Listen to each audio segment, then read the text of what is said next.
Ladies and gentlemen, welcome aboard the Iron Seas. Today we will be discussing the peak of cinema.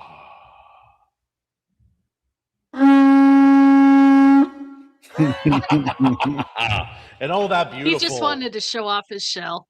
Oh, don't all guys? Anyway, welcome, Maji-chan and Corpus Christman. Hey, what's up? Not much. I'm excited to talk about all the Hawaiian representation in this film. Oh man, and AC should be joining us before too long, but it's fantastic. I can't believe he had never seen this movie. It seems like such a classic. I thought everybody had seen it, honestly.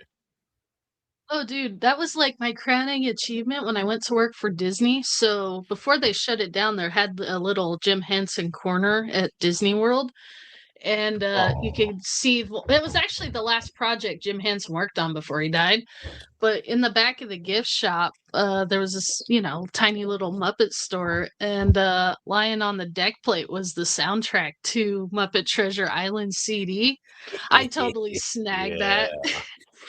I have it. You guys remember CDs? My kids will have no idea. Anyway. I still have my CD. Dang it. Oh, I believe it. I have a couple CDs, but I used to have a decent collection. Not huge. Probably not like Jared did, because he was in music and for a lot longer than I was. But yeah, no, this whole watching this movie was all Maji's idea, and I'm so happy. I love an excuse to go back and watch this film. Like, I haven't seen this since I was a kid. I wonder if it holds up and if it's going to be what it should be. It was better than I remembered. That's pretty remarkable. Yeah, I know, man. I know. I was telling April, I was like, I forgot like how good this was. And then now that I'm so much older, there are other things that are funnier in it now. I was like, oh man, this is hilarious. Oh, some of the jokes were way ahead of their time. Like, like he's blind. I think they like to say visually impaired or something like disabled or something like that. Big fat baby face, ugly O'Brien. It's a freaking trance. Oh, and then it's like, hey, it's like, oh, so good, man, so good. Oh, and Tim Curry is being as Tim Curry can. He's Tim Curry to 11, man. Just how much curry can Tim Curry curry? Basically, dude, that was just and it was so good. Like it was so good. He did the thing that Jim Carrey did in The Grinch, which you need to do in these kind of films.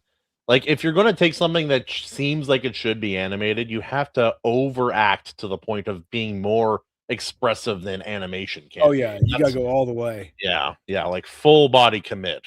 Yep. And yeah, Tim Curry did it in this film. Jim Carrey pretty much existed that way for the 90s, and yeah, no, here we are. Yeah, man. I was trying to remember where everybody was going to be, and like it's been it's been so long, I'm not even remembering names of characters anymore. But like even dumb little things, like I love that there's a rat tour that is like emblematic of all like 90s cruises that I saw like a previews for as a child. It's like only older folk and Disney wealthy families for Disney cruises that I saw as a child and can never afford. I'm like, this is everything that I expected from that. And it's just like it's this throwaway joke they keep coming back to. It's really funny. I just love that they made Rizzo. Rizzo's a rat who is like an East Coast Italian. It's just a rat named Rizzo. No, it's so good. And the band too. It's like, wait, whose side are we on? Just play the song, man. I was like, never get involved in politics. Yeah, that's right. Never get involved in politics. Man, we're not here. We're here for music, not politics. No, don't get involved in politics. Play the stupid song. Oh man, I like how they actually like in Cabin Fever, one of the lines is, "I'd like to get my hands on whoever wrote the script." Like they know it's a movie. They just go with it. No, so good. No, they have a couple self-referential lines like that too. They're so funny. It was like the first time we see the movie critics and they're on the ship, they're on the prow of the ship, Like, well, it could be worse. We could be in the audience. Yeah. Too Oh. late to trick or trade. Also, having them there on the bow of the front of the ship, Yeah, dude. so funny, dude. So good, dude. We saved the pig and the frog. We're heroes. Oh, and I'm like, where is Miss Piggy? Because I remembered Miss Piggy being in this movie. I just couldn't remember when she came in. And then she was Mrs. Benjamin or whatever her name was. Benjamina Gun. Benjamina. It's just like we're just gonna not only like race, we're gonna species swap and gender swap this character, and you will be so happy we did. The wild boar tribe worshipping her and as a just like goddess. like the way because some of the sets are obviously smaller sets like for the Muppets, but then they integrated it so well. Like most people aren't even going to consider how much work it was to probably make sets that would work for both. Like they have probably foreground sets and background sets that are of different sizes, and they all have to look like they're in the same space. Yeah, that's pretty cool. Also, Brian McCoppin joining us in the audience. Fun fact: Treasure Island may be based on a true story. You can actually visit the restaurant that takes place at the beginning of the book in Savannah, Georgia. That's cool. that is. I mean, cool. like I'd have to go to the East Coast, so but that might be worth a stop if I'm down there. I don't know, dude. Like, I want to visit the South. Like, I love Jared. I love us up north here, and I want to come visit you again here soon. But I'm like, all of my friends in Texas and down south, some of these southern states. I'm like, looks hot as hell. But besides that, I want to visit. That sounds like a good time. The South is great. The South is great. Just don't go in the summer. Yeah. That's the time where it makes most sense for me to go to. Yep. I know.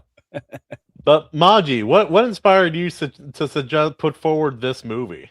I'm just curious. Like, what made you think of this movie? You guys, you were one of the things is the show is definitely pirate themed, and two, we are a bunch of ragtag, bunch of misfits, Muppets fits perfectly. I can't argue with that. Yeah, it's true. Absolutely. The tracks. Well, not only that, but Muppets is one of those that is very timeless. It doesn't matter. I don't recognize you. Hey, Layla, BKDK. Thanks for being on the show. Anyway, continue. It kind of ignore the newest ones were kind of weird. They were out of place. But like the original Jim Henson and his sons works, those could be put into any time period, and they were written for all ages, literally. It's Absolutely. It's one of those that you'd want to pass on to the next generation. Oh yeah, man. Yeah, and like there's like this is a movie, like this is the epitome of an all ages movie. Like an adult could eat. Like I even if I didn't have kids, I could watch this movie and have a decent time. There's some funny. There's a lot. There's so much funny stuff in there still, and they're just throwaway lines. Like they don't rest in them almost at all. So they're just like in the like even stuff like the eyes. It's like, oh, we're poor. Just like has little dollar signs in his eyes, and the other guy's like, and now we're dead, and then like has like the skull and crossbones on his eyes, or the random margaritas at the midnight buffet. The whole crowd just goes again. There's the A plot, which is like everything happening with the ship, and then there's the B plot of just people on a cruise. Like I watched this with a girl I'm going out with now, and the kids. Like they're on the boat, and they're like, why is it so romantic all of a sudden? That's really weird. Remember, we put the rat in pirate. Yes, that too. That line with the rat and pirate, absolutely. And Brian, I was going to bring this up, but you beat me to it. You beautiful son of a gun. The only way to do a human role in a Muppets movie is to be another Muppet like Tim Curry, or to be a human who acts so seriously and does not pretends the Muppets are humans as well, like in A Christmas Carol. Oh yeah, dude. Michael Caine, like 100% straight as an arrow. He played that role so straight. You know what I would have loved? I would have loved for both of them to be in the same Muppet movie. I want that. I want that movie to exist. Oh, Michael Caine and Tim Well, Curry. Yeah, here's the absolutely. cool thing about the because I pulled up I sent it in the background, but I don't know if anyone watched it. Tim Curry did an interview after his stroke about the Muppet movie, and one of the things he said in it that actually kind of adds more to that particular character. Actually, there was a couple of things.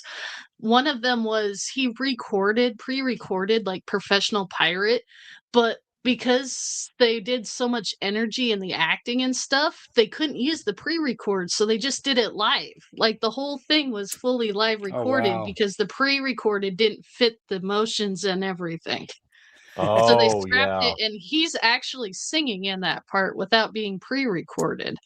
Another That's thing about it awesome. that adds another element to him was he could relate to Jim Hawkins' character because his dad died when he was really young. So that scene where they're talking on the ship about his dad first mate being young, that was actually him adding a bit of his personal life to make it more believable.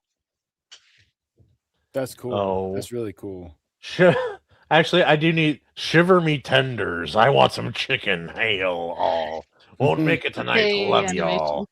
Animation overload. Our resident artist, the big beautiful man himself. Oh, someday I'm gonna give him a budget, a team of animators, and he's gonna animate stupid crap for me all day long. That's what I want. It's not even gonna be. But, It won't even be like a big grand. Like Jared and AC will come up with some grand project and be like, "Hey, you and your boys, you animate this stupid story I came up with. It'll be fun." I meant timbers. Timbers? He means timbers. Timbers. Ao, I'm actually gonna pause to type this out. Timbers.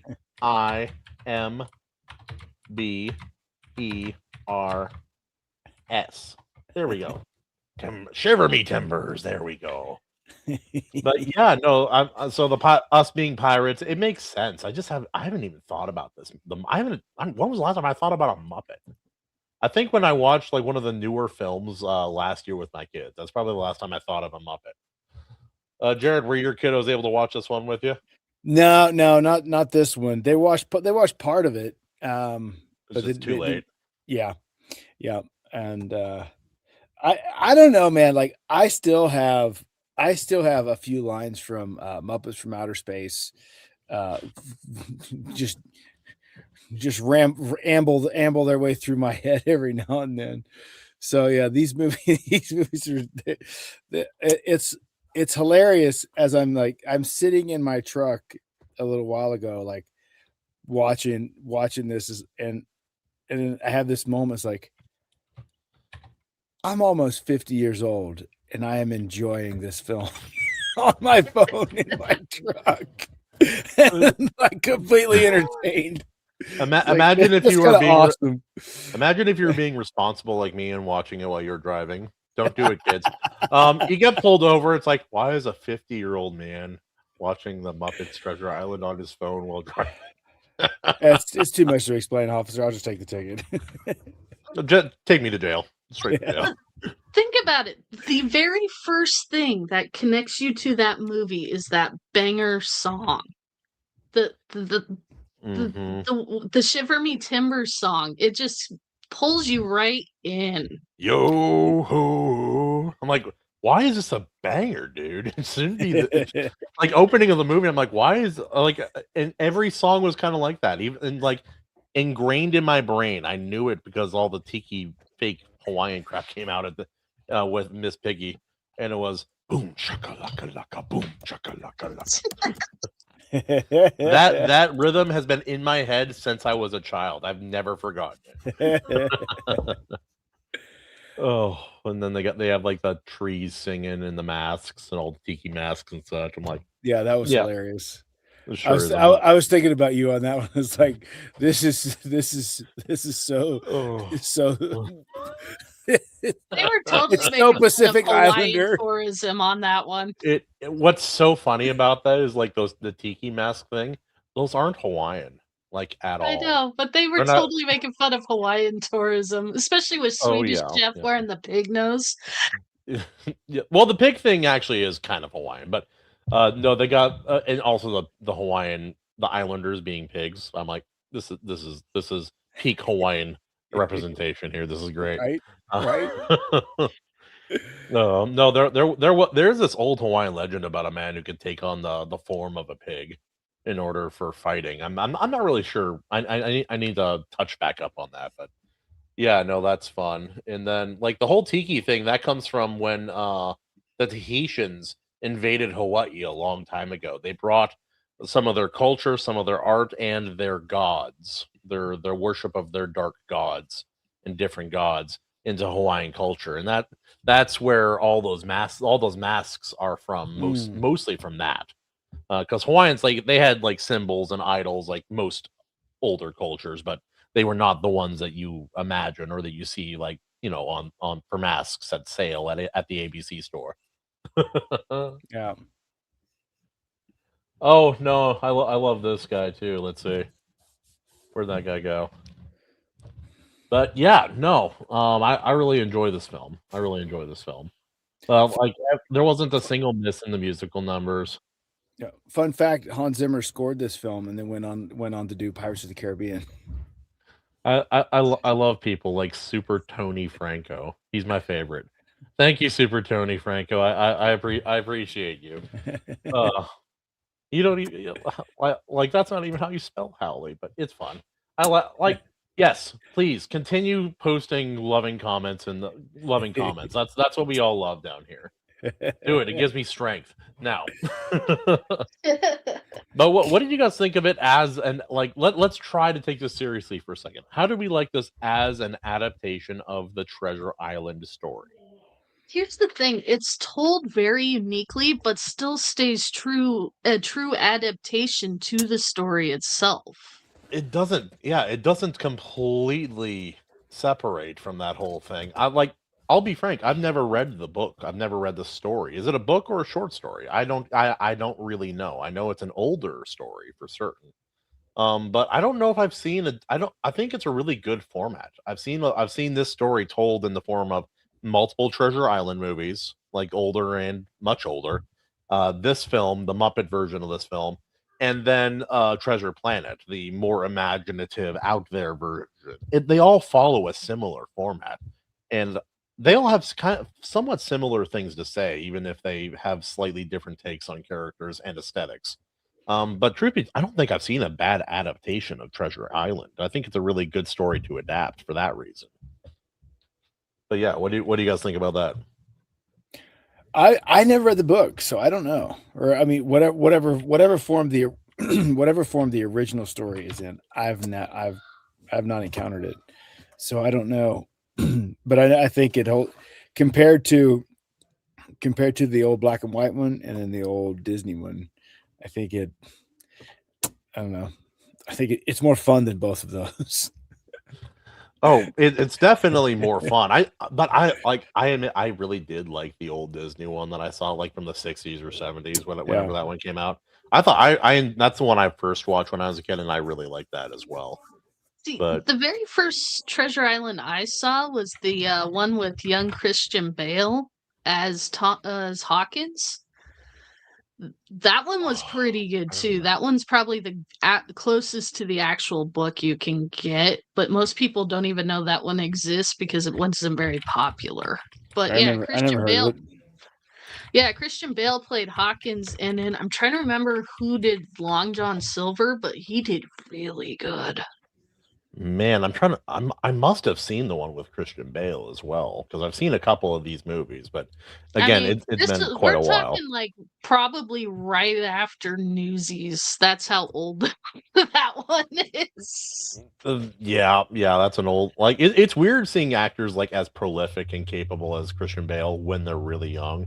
Some of Mhm. them have obviously gotten way better, but some they were good actors from the start. Like Mm. Leonardo DiCaprio, well, he was always a good actor. Never a Yep, question about that. yep. A few others, like I dare say that what's his face? Woody from Toy Story. What's the actor's name? Why am I Tim Allen, forgetting? or no, No, no, Tom no. Hanks. Tom No, Hanks. Tom Tom Hanks. Tom Hanks, thank you. Hanks. Tom Hanks was not a great actor when he was younger. I'll be honest. I've seen quite a few movies. Maybe he just didn't have the right role yet. Maybe his acting chops got better, but like when he was younger, some of his roles, his acting was just very Uh, lackluster. he was A little awesome in The surprised you made it. Burbs. He was Or okay in Apollo 13. when I first started dating the woman that I married, she insisted that Joe versus the volcano was the best movie ever made, and then we watched it, and I could, yeah, it That's a was stretch. a it was a film of all time. It was a film of all time, certainly. But yeah, no. Apparently, this was a classic adventure novel written and serialized between 1981 and 1982, and then they like it was yeah they posted it in chapters as a lot of people did back then, and the book came out in 1883. So, an older story to be certain, but nothing terrifically old. There was a lot of really popular pirate fiction, and then that was kind of ousted by a lot of cowboy fiction that came in the 1920s onward. Yeah. But 1800s, they were big on pirates because, frankly, that wasn't that far in the past. It's really interesting what we end up kind of making so many stories about. It's like been making stories about the world wars since I was a kid, and it was a similar amount of time in the past as like cowboy days were from the 1920s, 30s, and 40s. And so I'm wondering what kind of movies they're going to be making about this time in 20 to 40 years. I'm wondering what stories people will have to tell about maybe about government overreach. Who knows? It'll be something, right? Some sort of weird dystopian vision. They're like, what were they doing back then, dude? I don't know. It's like that. It's like things are just really nice all of a sudden. It's like, man, what were they thinking? I don't know, You know man. what? It's just sad though, because like the original Muppets, stuff like that, they wouldn't exist in our time. Not a chance. No, it'd be The Seth way Rogen art making like weed jokes on the ship. That's not bad. That's not bad at all. but it's so sad because it's one of those that a true creator, whether it's storyteller, movie, song, what kill to make something that memorable, something that could connect to an audience as well as Yeah. the Muppets, but it's not physically possible anymore. Well, no, they've made more Muppet movies, but they're not memorable in the same way they were back. You know what? I'll say something. I remember thinking was fine. It was actually a decent movie, and it was mostly appropriate for the children. So I guess they still do exist, but it doesn't have the cultural relevance now. And like Jared, you No. and I have talked about this a bit. A lot of parents do not monitor what their kids watch, and they're not watching movies. They're mostly on YouTube or on Yeah. Netflix watching whatever they want. And it's like there's a lot of kids content, or what, like, at least what kids are consuming seems to be more adults Yeah. in nature, at least not children's content strictly Well, in the way that I think of children's and I think content. too, like Muppets came from Sesame Street, and Mhm. Sesame Street has just fallen off in its popularity. Oh yeah. Largely because Sesame Street turned into political indoctrination. It's like, oh, weird. You lost popularity when you forgot what made you special and started doing something else that wasn't what you were intended to be. And so it stands to reason that the whatever Muppet films have come out in recent history didn't do well and had no cultural footprint. Yeah, no, they did do something kind of interesting. They had a new Muppet appear, and he became like the main character of this new wave of Muppet movies. And the way I viewed it, it was kind of like taking somebody from a more modern age and putting them into the circles of the Muppets who are from a different era, and Mhm. that was kind of the dynamic. And Yeah. I thought that's kind of that's a neat way of doing it, because like the Muppets and some of the lessons they're trying to teach, the method they teach those lessons with, are not really common anymore. It's not how they do it. It's like, heck, today it's like it's even, and even that's way different than like what the Brothers Grimm did with their fairy stories. And it's like I was doing some research on that just recently, and it turns out They weren't meant to be children's stories when they first compiled them. They were meant to be something far like it was. We were just trying to record all these stories Yeah. in the most effective fashion that we can to preserve what's left of that old Germanic legacy because a And lot of that most was of those disappearing. stories are super dark. Oh, there's Well, Super one. yeah, dark. they were There's one that was precautionary only in the first tales and publication and it's horror. gone. What Yeah. was that? They were originally precautionary tales, warning, and horror. Most of Mhm. them were to teach lessons and terrify people into obeying. Yeah. Oh no, there's one that like that they got rid of it basically because it was too real, too gory.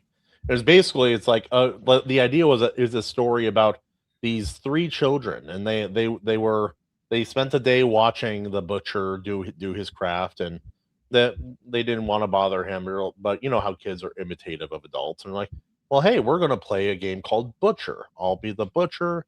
You'll be my the butcher's assistant and then this boy will be the pig and so they did yeah no it goes exact basically the story is Yikes. the story is warning against leaving children solely to their own devices because children to a certain point don't they don't a lot of some of them especially some of them don't understand No.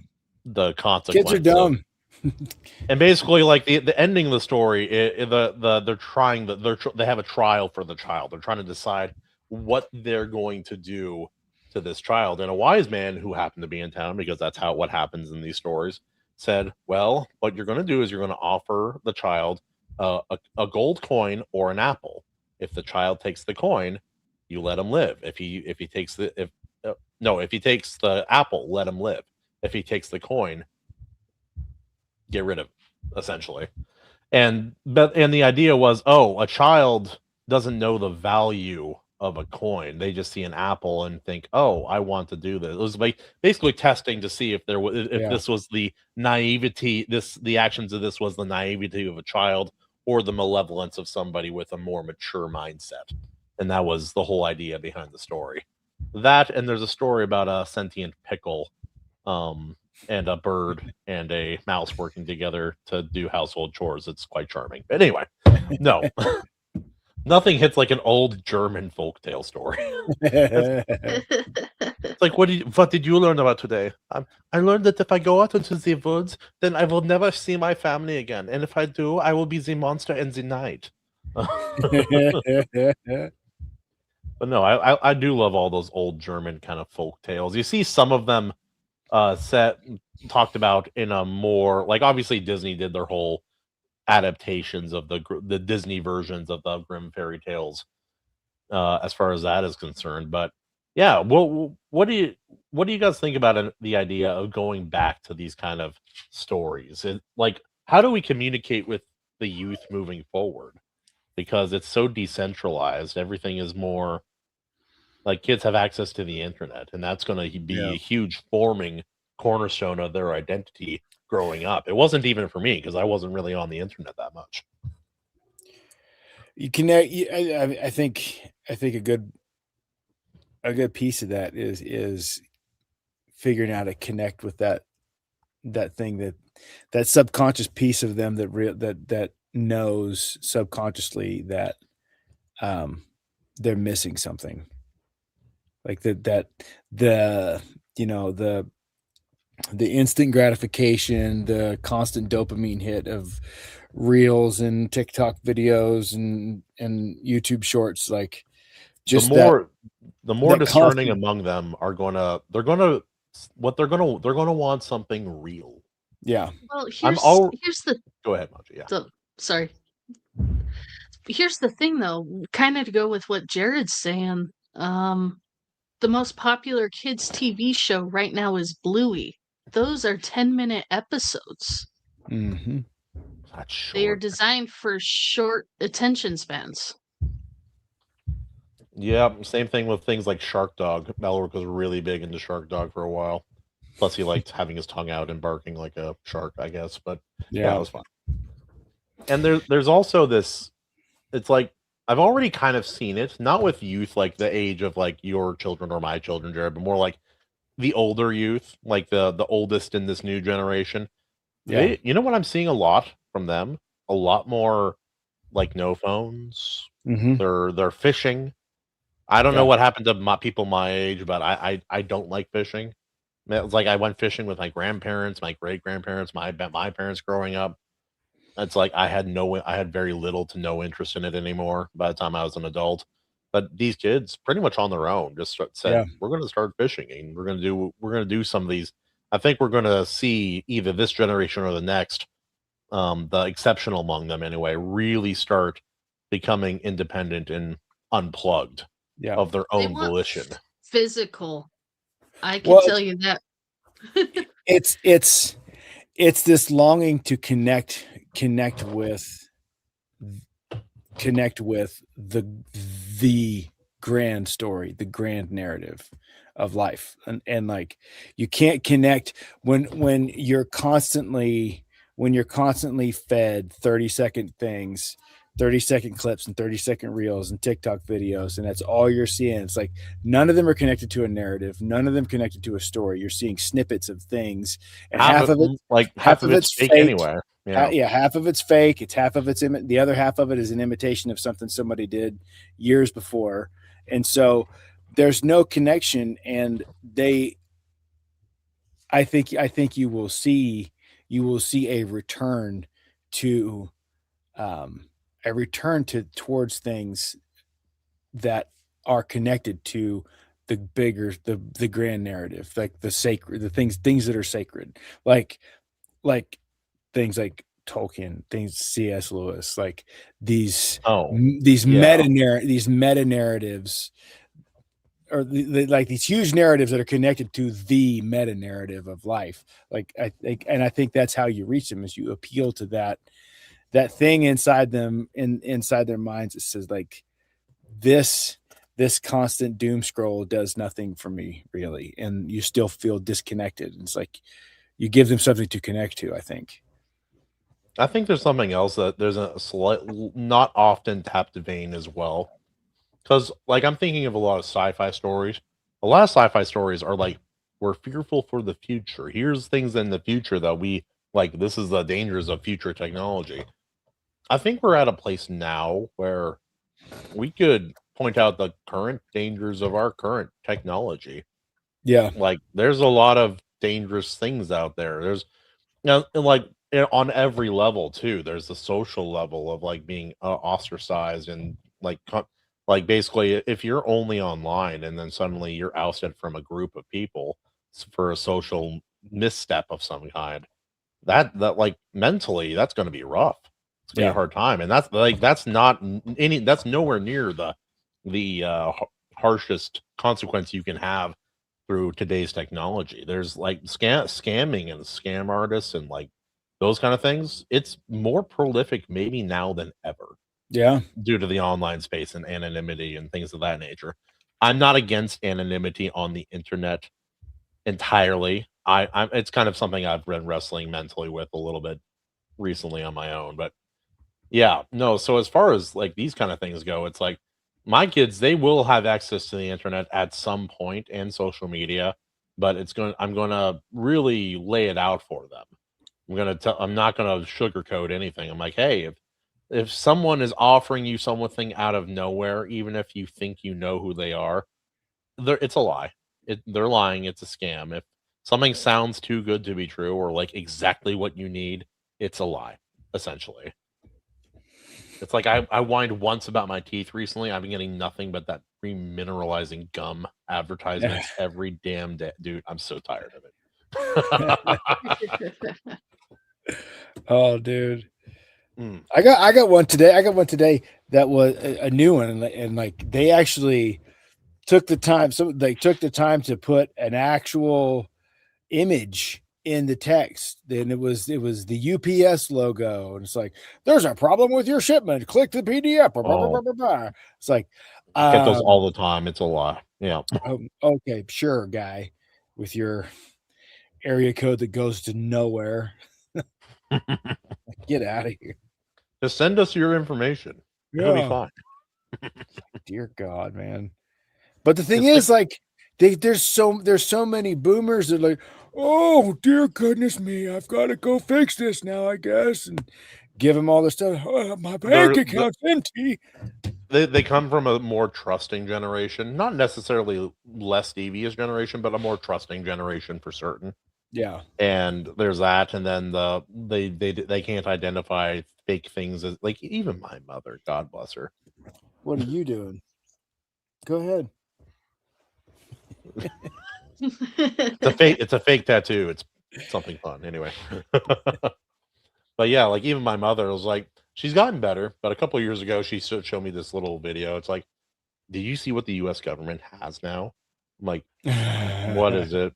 Shows me a video. It's showing it's sunset, so everything's silhouetted, but it shows a bunch of the Star Wars like ships flying over DC. I'm just like, Mom, this isn't real. And she didn't believe me. That's a Star Destroyer, Mom. Those are TIE fighters, Mom. She's like, yeah, they look exactly like in Star Wars. They're real. There's 50,000 Chinese soldiers in Canada right now. I'm like, oh no. No, Mom. No, there's not.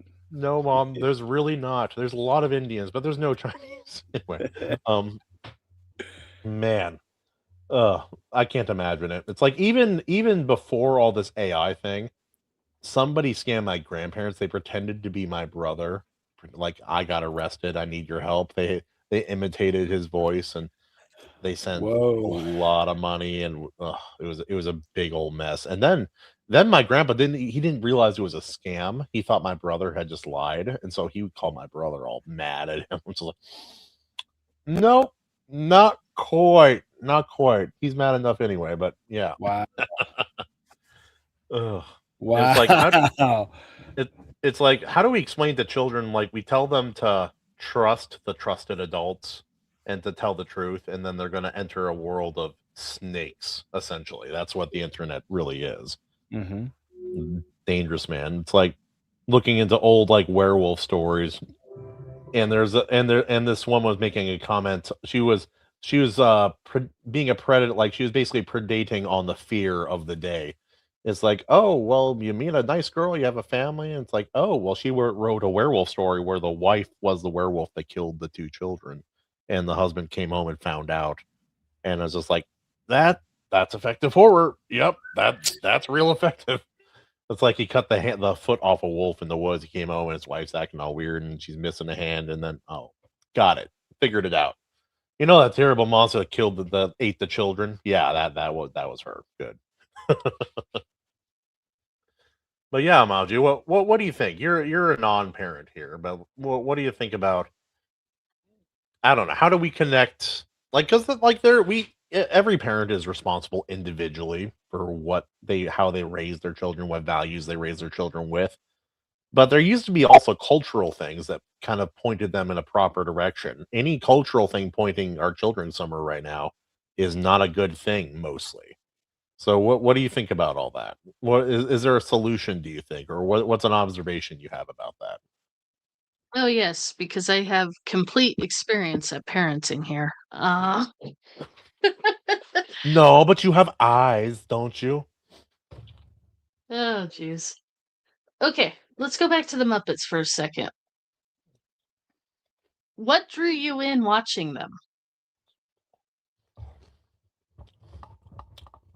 They're dropping my mic here.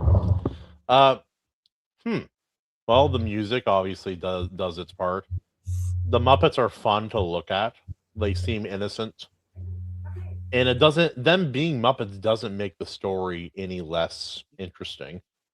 If anything, it's funnier because the Muppets are more aware of themselves than normal actors and actresses would be in the script and in a film. But not only that, but it blurs the real world with fantasy and sparks imagination. Yeah, yeah, no, I agree with that.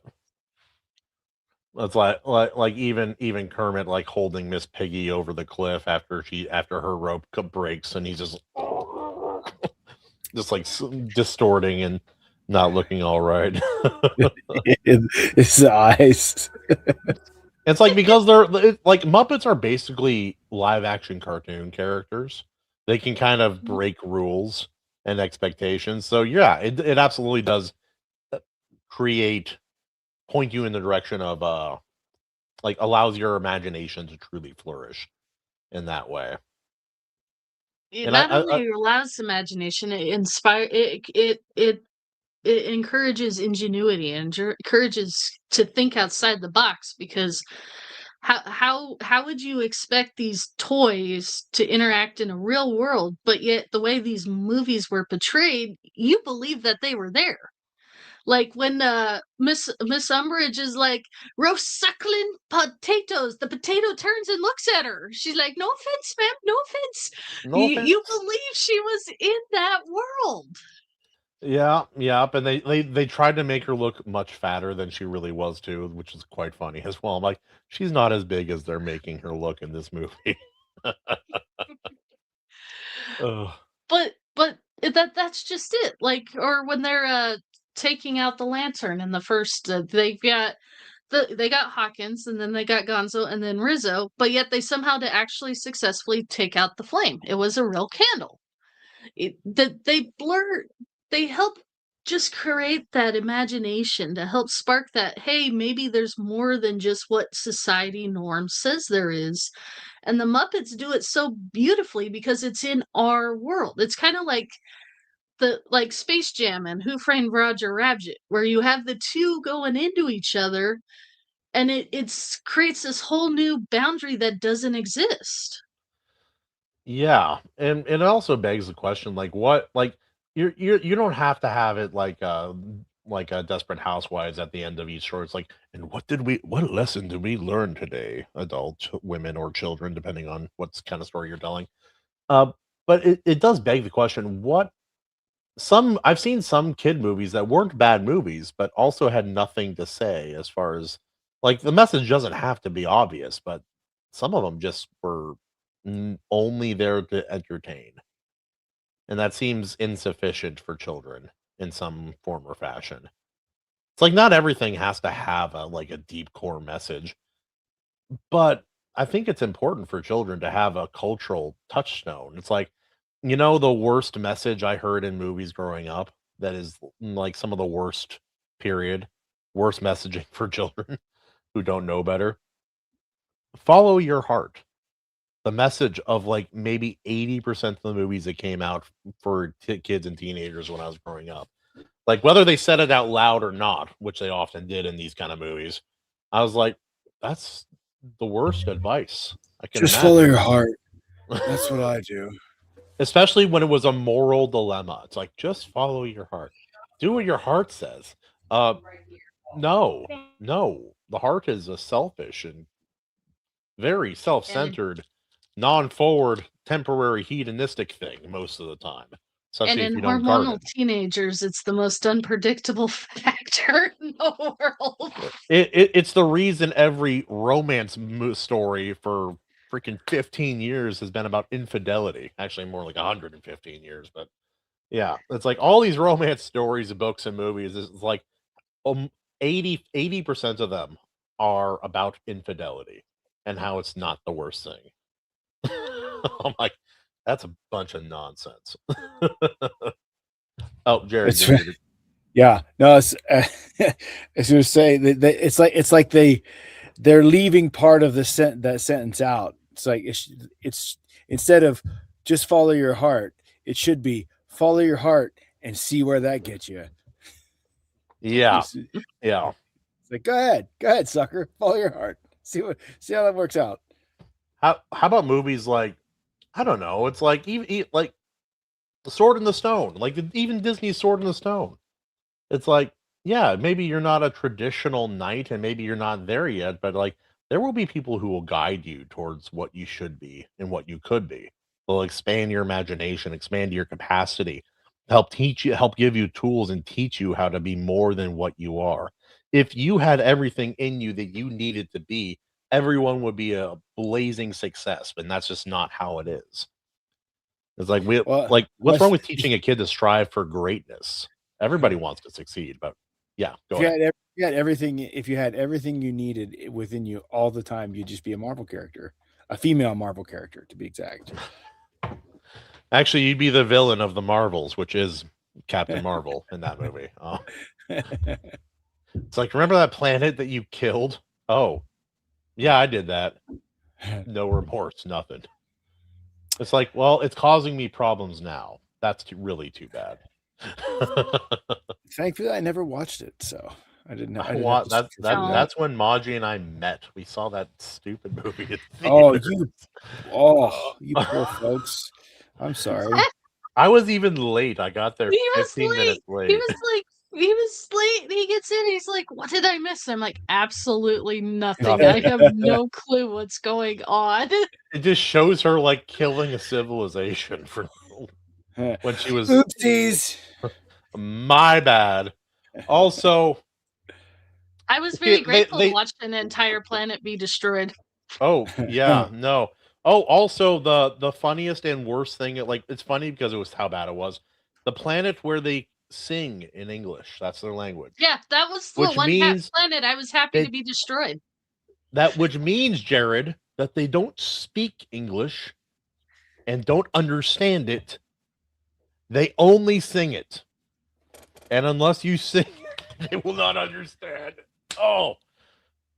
Like, I remember hearing about that, and it sounds fake. Like, I erased it from my memory, and then you just brought it back, and now I'm just like, Okay, so let's go back to the kid thing for a second. Have you guys ever seen Balto? Yeah. Yeah, of course. The Don Bluth Balto? That's one of those movies that sticks with you too. Why? Russian gooses. Bears. Think about it. Why? The animation's absolutely beautiful, but besides that, it's kind of like Dunk from A Knight of the Seven Kingdoms. He's somebody who's somewhat downtrodden. He's not on the in with anybody, but he still aspires to be somebody who helps, and he's still someone who chooses to do what's right, even though, especially at first, there's seemingly no reward for himself. The only reward he receives is that of doing the right thing, like knowing that he's done what is right and he's done what he could to help. Yeah, despite whether it was liked or not, like people, like knowing full well that most people despise him, he still did what was right. Like, it's like if you only do good things and great things for people who you love, that you're no different than a Satanist. Yeah. Let me continue. Let me put something on the end of that. Oh, God says, love your enemies. And so the way that you treat not only the downtrodden and the people who can't do it, like how do you treat people who can't do anything for you, literally can't, or even worse, how do you treat people who hate you and are antagonistic and true enemies of you? That says a lot more about someone than just what they will do for the people they love. Yeah. But here's the thing: the movie never actually tells you that's the lesson of the movie. No. The most it tells you is a dog can't do it alone, but maybe a wolf can, and he embraces both sides of him. But there is no actual message in that movie, but it still sticks with you. And you could extract different messages out of it as well. Like even what you just said, it's not the same thing I said. But that's the whole thing. Is a well-told story doesn't need a message spelled out in plain English. It's there intrinsically. Exactly. People pick it up. Like as soon as you have to spell it out, you're not telling a story anymore. You're preaching. And that always makes me worry when people are promoting a film, like the actors or the producers and directors, and they say what it's about, like what the purpose of it is. I'm like, shame. It's like you could take Tolkien's books, like just Lord of the Rings. You could get 4 different lessons from every single character you could extract out of that book. Oh yeah. Don't be an idiot. Marry 3 times in a row. Like that's a message you could get. But go ahead. That's why as soon as I hear someone talking about, well, I wanted to tell a story about a theme. If you lead with theme, or if they lead with message, then it's not art, it's propaganda.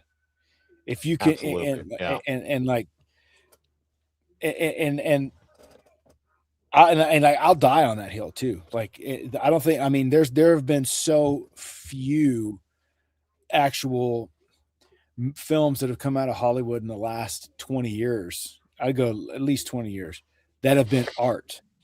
Because there's a message in there. It's just been amplified in the last 10 years. But it's like, Yeah. we're gonna do a movie about this political topic or this social topic because this needs to be where it's important to us. It's like, well, you're a propagandist. You're doing the same thing that all of the quote unquote faith-based studios have done the whole time. It's Though just, that is a criticism I have of faith-based studios and works yeah, in it's general. terrible. Like, it's terrible. Those stories suck. The way they tell them are horrible. If, And if if a Christian film is only entertaining to other Christians, it fails as a film. Mostly. yeah, it That's a is harsh a statement, but I agree. no. It's absolutely true. It's propaganda. Like, regardless of the target and regardless of the righteousness behind it, it is still propaganda. And like, I refuse to engage with propaganda. Like, if and so as soon as I hear a writer, any kind of writer, whether it's a novelist, a screenwriter, a playwright, like, as soon as they say they want to tell a story about this theme or this, it's like, nope, I have no interest in hearing anything from you whatsoever because you're a propagandist. And again, a very well constructed story, regardless of its medium, can draw different people can draw something individual out of it. Like, I Yes. love Frankenstein is my favorite classic novel. One of my favorite novels of all time. Oh Turns yeah. out it was written by it's been updated, but it was written by a 16-year-old girl who was married at the time, and very odd individual. And I've talked about to a couple people about like things that I really enjoy about the book and the messaging behind it, and how every movie adaptation of it of all time has been a failure. Mm-hmm. And then someone else, like, I'll watch a video essay online, this girl, and she'll pull something so wildly different out of that story than I do. I'm like, that's a good book then. I think that Yeah. girl's off I think that video essay was off her rocker as well. But um it's like The Matrix too. It's like, if you want to view The Matrix, the movie, out like through a religious lens, you absolutely can. Yeah. Because there's a lot of imagery and even The themes first one. and After the first one, it gets a little sus. ignoring that there was definitely never a fourth one. I actually like the trilogy as a whole. Maji, I know that people of your advanced age may disagree with me on that. I'm sorry, but I know people. Damn. A lot of people who were adults and saw this movie in theaters when it came out disagree with me. I like all three of them. I think they're all really, really good films, even if the first one is the best one. But again, Yeah. but you could look at that story through so many different lenses and ideas, and pull so many different messages from it. And then, yeah, it's like, I do like this film, but like, look at Dune 2. Yeah. There's not really much, like, you can pull things out of it, but it's much more limited than what you can pull out of that story in some ways. It's still, there's still something there, but I think that's because Frank Herbert, he had a much different perspective and much less ability than someone like Tolkien, who was, active at around the same time as him. They were both pretty critical of one another when they were both alive, and it's no wonder that their philosophies, the way they view things, was so completely separate and different. Yeah. And if you think about it, though, like, Herbert doesn't write people. Like, his characters aren't people. Like, they're not real people. Like, you can't, like, there's no one that's like, there's no one character in that, with the exception of maybe Duncan, Idaho, and maybe Chani is not a great character in the book. Maybe Stilgar, but that's pushing it. But like that like I really like the character of Stilgard, actually. yeah. Yeah. But I'm talking about like those characters. Like you take a character from take a character from Tolkien's world. It's like, oh, I could go to the pub and have a pint with him. I could go hunting with him. Like I could do all like you can relate to these, like you could see yourself in a situation with them. Like, what are you gonna do? Sit down and play chess with Paul Atreides? No. Like, like, are you gonna Yeah. you sit down, like have afternoon tea with Lady Jessica? No. Like these are I not real. don't They're want to not be real anywhere near people. Lady Jessica. I'll be frank. Yeah. Bish is crazy, man. Uh, but it's like even in things like Tolkien, it's like going like we could always talk about we could talk about Tolkien for days. That's not a problem. But Yeah. I'll hammer just on this last point. You know who I did not like very much while reading the trilogy the first time? Aragorn. Mm. I thought in the books he was a much weaker character than he was in the movies because I Oh, saw the movies first. But you know yeah. what? You know what changed my mind? A The reread. appendices. No, no, it was not a reread. It was I read the story of him and Arwen in the appendices. It gave context to the story. It was an important piece of the story, but didn't really fit into the narrative structure of the story, and that's why, like Tolkien himself even said that it was the most important story element that's not in the story itself. And I completely agree, and I think it was really wise of them to include more of that in the films because it's hugely important.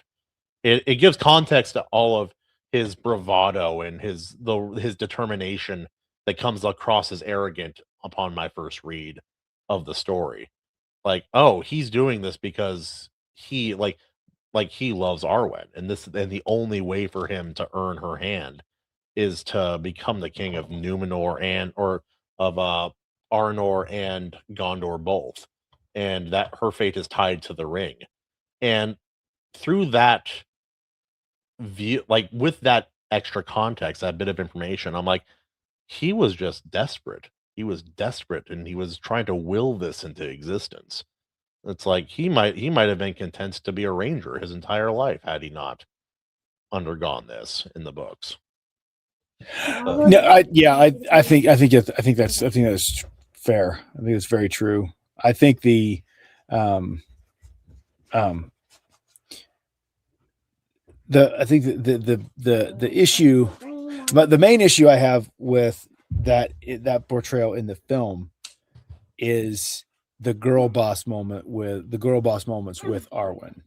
It's like, because that's like there's a significant amount of the current slop we're shoveling right now that you can trace back to those girl boss moments. It's like just let I didn't hate those in the film. And if you ignore what the effect they had, or like it was almost like they were like a canary.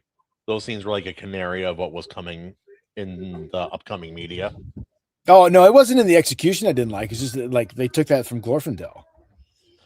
Like Yeah, they took that from Glorfindel to introduce Arwen sooner, but they gave Arwen they girl bossed Arwen a little bit, and that is a lot of that. That I'm telling you that there is a substantial amount of the current girl bossery that we have to deal with now in this terrible storytelling era we're living in can be traced. This genesis can be traced back to that right there, because they take Glorfindel, who should have found them on the road and got them back to Rivendell and summoned the horses, gone, and oh, we'll just let Arwen do it because we need to establish this relationship with them sooner. Like, uh, did you though? Did you? But I don't. But again, actually, like I understand if, and I think the other thing that makes it egregious is like, then instead okay, if you introduce that and you're going to make her more substantial part visibly in the film, then you need to then you need to make Aragorn's primary motivation the same as it is in the books. Instead of like, well, I never wanted that power, I didn't want to be king, I just want to do this. Like, no, that's not how that character works. But it was like, it's where it's kind of where culture was at the time.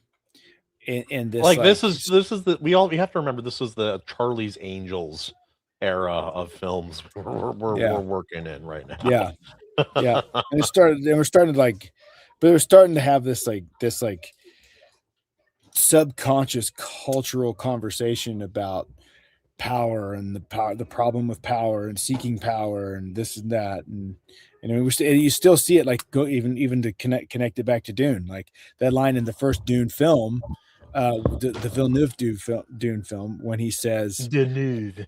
when when Leto Atreides um, said my father told me a great man doesn't seek power, he's called to it. It's like again, it's just like That's really making easy to say when you're king, yeah, basically. yeah, making power the issue and not character, and that's the thing. And that is just a repackaging of like fundamentalist evangelicals. All alcohol is bad, therefore drinking alcohol is bad. It's just like, well, no, maybe your self control is bad, and you need discipline, and and It's maybe like that says something if it's your religious practice to avoid alcohol because yeah, like it's like how there are a lot of different practices by different denominations of the church. yeah, Some of them I think are, I'll say, heretical. Others I think are just they're a tradition, yeah, and a tradition is only good so long as it serves serves the group and the individual, and that's what I'll say about that. But yeah, yeah, I also completely disagree. I think it was wise to take out Glorfindel out of the. I wanted to see him. I think it made a lot of sense for the movies to introduce Arwen earlier, and yeah, even like and in some ways, what you said makes sense. Like it would make sense for that the love and earning her hand to be the main motivation. But I almost it is different from the books, and I really like the books, but I really like it in a movie too because she had based like in the movies, she decides she's going to go, and yeah, he has basically given her he's pushed her towards that in yeah, their last like physical interaction, and his reluctance to take the throne, and like obviously Viggo Mortensen playing the part really sold it, but it made a lot of thematic sense to me. It's like I will become the king, but I'm not it's like even in the books, like he gets to Gondor and before he takes like the king's seat or anything, before the final battle, after the battle of Pelennor Fields, he doesn't step into position as king until he is healed. no, Until he's he sneaks into the houses of healing because yeah, the king will have the hands of a healer, or the king will yeah. have a healer's hands. Because I love that thematic idea as well. A true king is not just a conqueror or a No, battlefield general. They need to be somebody who can lead, somebody who can lead by example, somebody who can truly heal the land, which is a big thing for Tolkien as well. Now go ahead. yeah, yeah, no, I agree, and that's why like yeah, you just have they have to be separate. Like you have to take the films. The three films are their own thing, and they are awesome. They are the best. It's the best film trilogy ever made, and the books are their own thing. And you know the book is foundational to all of it. And to go to like to circle back to Herbert, like what we were talking about earlier, Herbert Moon. is he does like despite my criticism, I still love the Dune saga I and like the the early part of the Dune saga.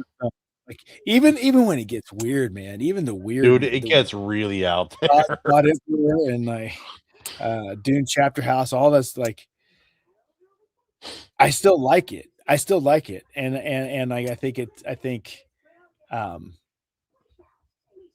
yeah, 'cause, I mean so it's like I just don't want to I don't want people to think like don't think that I'm a Herbert hater. Like that's a personal criticism. I love the Lynch film.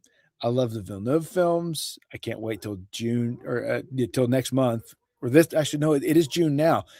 Dune 3's coming. Like I'm in, dude. I love it. It's the last film they're gonna make too, so what they're probably gonna find a way to conclude the story with this film, because this is the last one they're doing. So, I'm curious if they're gonna change some stuff. I They think, might give a more satisfying conclusion than the actual conclusion of the saga, but I'm curious about that. yeah. I mean, I don't think we'll get to see. I mean, surely, I don't think we'll get to see Leto the second. At least not in his God Emperor form. But Whoa, this is a big statement from Herman. Not an opinion I'd expect him to hold. The Villeneuve Dune is this generation's Lawrence of Arabia. That's a pretty substantial statement there, Herman. And I can't time will like tell. It could be. it could be. It's and I really like people have like fans of the books really have criticism. I really like the films. These films in I did particular. too, dude. I did too. Like even it like just the visuals are insane. Yeah. The framing, the effects, the way they make everything look. Yeah. Everything is really really quite artistic. Yep. And I'm tired of seeing Zendaya. I'm tired of seeing what's his I was supposed face. to say that's my biggest complaint is Zendaya. But Ugh. I don't dislike either of them in that movie. For some reason, like their acting style kind of fits for those roles. Chalamet. Chalamet, yeah, thank you. Yeah. Couldn't remember his name. Timothy Chalamet. I don't think he's the best actor. And when someone pointed a couple things about his acting out to me, I'm like, oh, got it. He does one thing really, really well. Yeah. It has to do with the way he looks. But I think it's kind of like Neo from the Matrix, like Neo in the Matrix. I don't think, especially I don't think Keanu was the best actor, especially back then. But I think he was really Neo. well. He was perfect for that character. Yeah. And I think the same. I'll say the same thing about Lucien Algaib or Paul Atreides in this film. Yeah. And yeah, no, Yeah. The same goes for like Sylvester Stallone, where Rambo and Rocky, it fits perfectly. But when you watch it and some of the other ones, you're like, Are you saying that his work on Spy Kids 3D is not the peak of all cinema and acting? Are you saying that, Maji? it's Spy Kids. That's him all acting his know. butt off in the ugliest film ever made. Oh. You know what? There's a couple of his films that where you get to see him outside of a franchise. Where you see is like, holy crap, like he actually has chops, like really good chops. He's not an idiot. Like, you know how many people thought he was an actual idiot for a while because of the early Rocky films? A lot of people. Yeah. And it's like anyone who says he can't act, watch the end of Rambo First Blood. Oh, dude. The end of like that scene is gut-wrenching and so real to the experience of a lot of soldiers. Yeah. And the way that they felt coming back. Like I did an interview with a grandpa at the church I go to, and he's talking about this where his base was.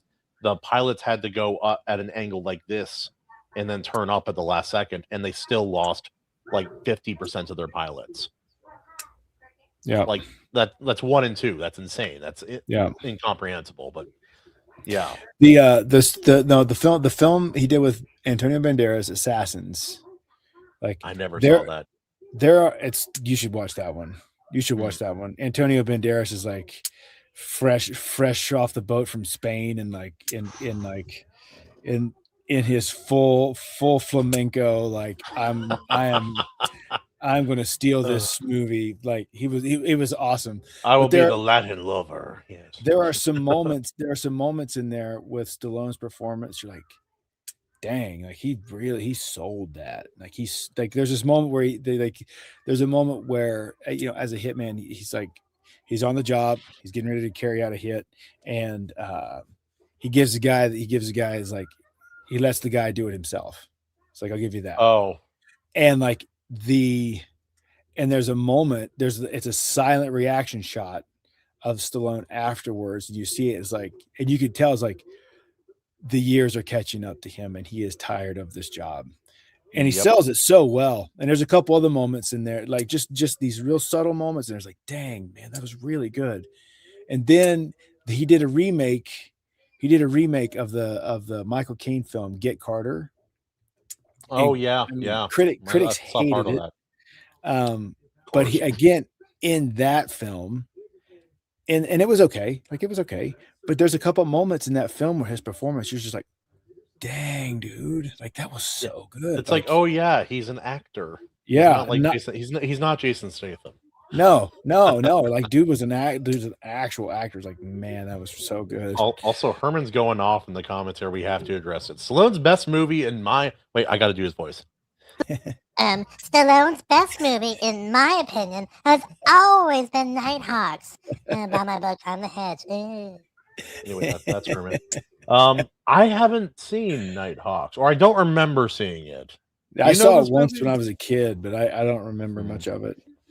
Now I do agree with 13th Warrior, though. I don't agree. I really like that film. I love it. I can't agree that you do. Okay, what do you think? Banderas?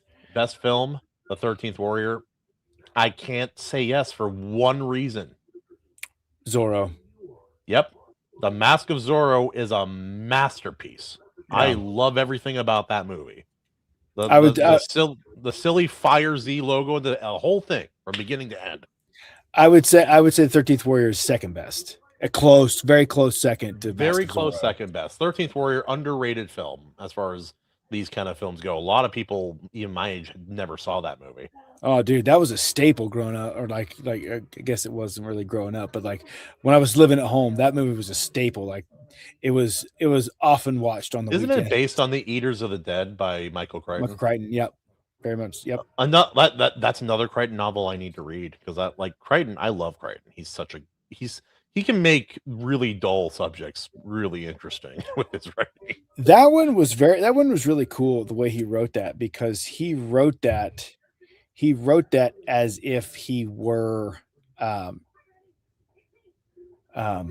as if it were almost as if it was an academic paper, translating like documents from Ibn Fadlan. From the Arab in that movie. Yeah. It was really cool. It was really well done. So you remember that time we made a Spanish guy be Arabian? Yeah, me too. It's so that movie is fun though, but it's like, again, it's not. Yeah, it's. I cannot give 13th Warrior over the Mask of Zorro. I just cannot. It's like when I think of Mask of Zorro, for me, Mask of Zorro, that's like a top 15, top 10 movie, depending on my mood. It's a really good film. It's very good. And like he get like on screen with Anthony Hopkins and holds his own. Like Hopkins is such a masterclass too. And dude, I've never seen he's never given a bad performance. I've never seen it. No, he's been in films that weren't the best, but whatever. Yep. That's most good. You do have to admit, if you're a chick, that dance scene that he does. Oh my gosh! I'm a man, and I felt things. But no, I was at a very formative age when I saw that film. That poor VHS tape during the sword fight scene. That's all I'll say. Anyway. Pause. I'm like, frame advance. Pause. Oh, my kids might watch this episode later in life, and they'll have no idea what we're talking about. Like hopefully, VHS. Hopefully, they don't have an idea. Hopefully not. No. Oh man. No, sorry. I'm now thinking about. Anyway, not thinking about Mask of Zorro. I'm afraid to know what would happen if Kahuna grew up in the age of screenshots. Damn. Oh boy, yeah. Or even mixing CDs. That died before I got to high school. But that was my age. That was in my era when I was in middle school. It was like on burning its way out. CDs, man. Yeah. Oh man, I remember. Yeah, I lived through two eras, man. Because I had mixed cassettes, mixed tapes, actual tape. Oh, like a real mixtape. Absolutely, I had many of those. How And then, like what you just glue it together? How did you No, even it do it? doesn't work no, like you that. get two. They sold they would sell like the boom boxes with the dual cassette deck, and you play the tape in one, and you just play record on the other one until the song was over, and then you stop the one, and Oh, you just yeah. find the next song and put it in there, and stop or play record on the next one, and yeah, that was how you did it. Or Or we um we had our a, a stereo like radio? no, like an actual like turntable stereo, Oh, yeah, you know, yeah. with some like tannoy speakers, and um you can just put a tape in the tape deck, the cassette deck. And so I had the end credit score to I had a whole tape of just end credit scores of films that I would listen to. So I had like Star Trek 3, Star Trek 4. I A had lot of Star Trek. Any uh Star Wars in there, my boy? Any oh Star yeah, Wars, my boy? Okay, good. all Star Wars. I had Last of the Mohicans, Last of which the was Mohicans has a killer score. it does, but they jip you on the stinking end credits because you get a little bit of like the It's at over. the beginning of it, and it just becomes like whole notes at the end for like the next 6 minutes. Like, oh, you jerks! I'm looking up one maybe my favorite adventure movie song ever. I'm gonna look it up real quick because I can't remember. So, you guys are gonna laugh. Jared's gonna laugh at this the most. When I worked at Disney, there was a Hard Rock Cafe on the near the property. It was the boardwalk there, but you could buy these really cool light up drumsticks that when you tapped on them would glow, right? Yeah. And of course, this happened during the midnight release of Pirates of the Caribbean 3. Back when That we had thought to it be was good. huge. That had to be a big time But at a Disney park. Yeah. my my boyfriend at the time was a drummer, and so we were playing with his light up drumsticks while we're sitting there waiting for our for to go into the movie because it's night. We're sitting there chilling, had earbuds in. I was just using my thigh tapping out to the original Pirates of the Caribbean soundtrack, which that's like really killer, right? Well, the next day Yeah. I went into work and my uniform had shorts. I didn't think anything of it. My boss pulled me aside and he's like, "Is your boyfriend beating you?" And I'm like, "What are you talking about?" I looked down Because and you were tapping your thigh. Yeah, you and your my white thigh thighs. was Yeah. like bright purple from just listening from being out of Pirates of Sorry the to break the Caribbean. immersion, guys. She's not actually a pony or a little dog. She's a real woman, a white woman. That's But hilarious. oh my gosh, I didn't even notice because I got home from the movie because Pirates of the Caribbean 3 is like 3 hours long. And then I had It to was turn around longer, and go wasn't to it? Yeah. work the next morning because, midnight release and all that fun jazz.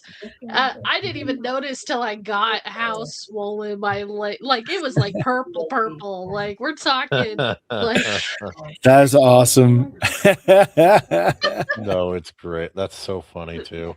we It's were it's just talking about killer soundtracks and face it, Pirates of the Caribbean, that fight scene gets going, you can't shake that one. anyway, not gonna get Exactly. copyright struck, but yeah. Unfortunately, I was I was not able Well, to put that on a mixtape, a mixed cassette.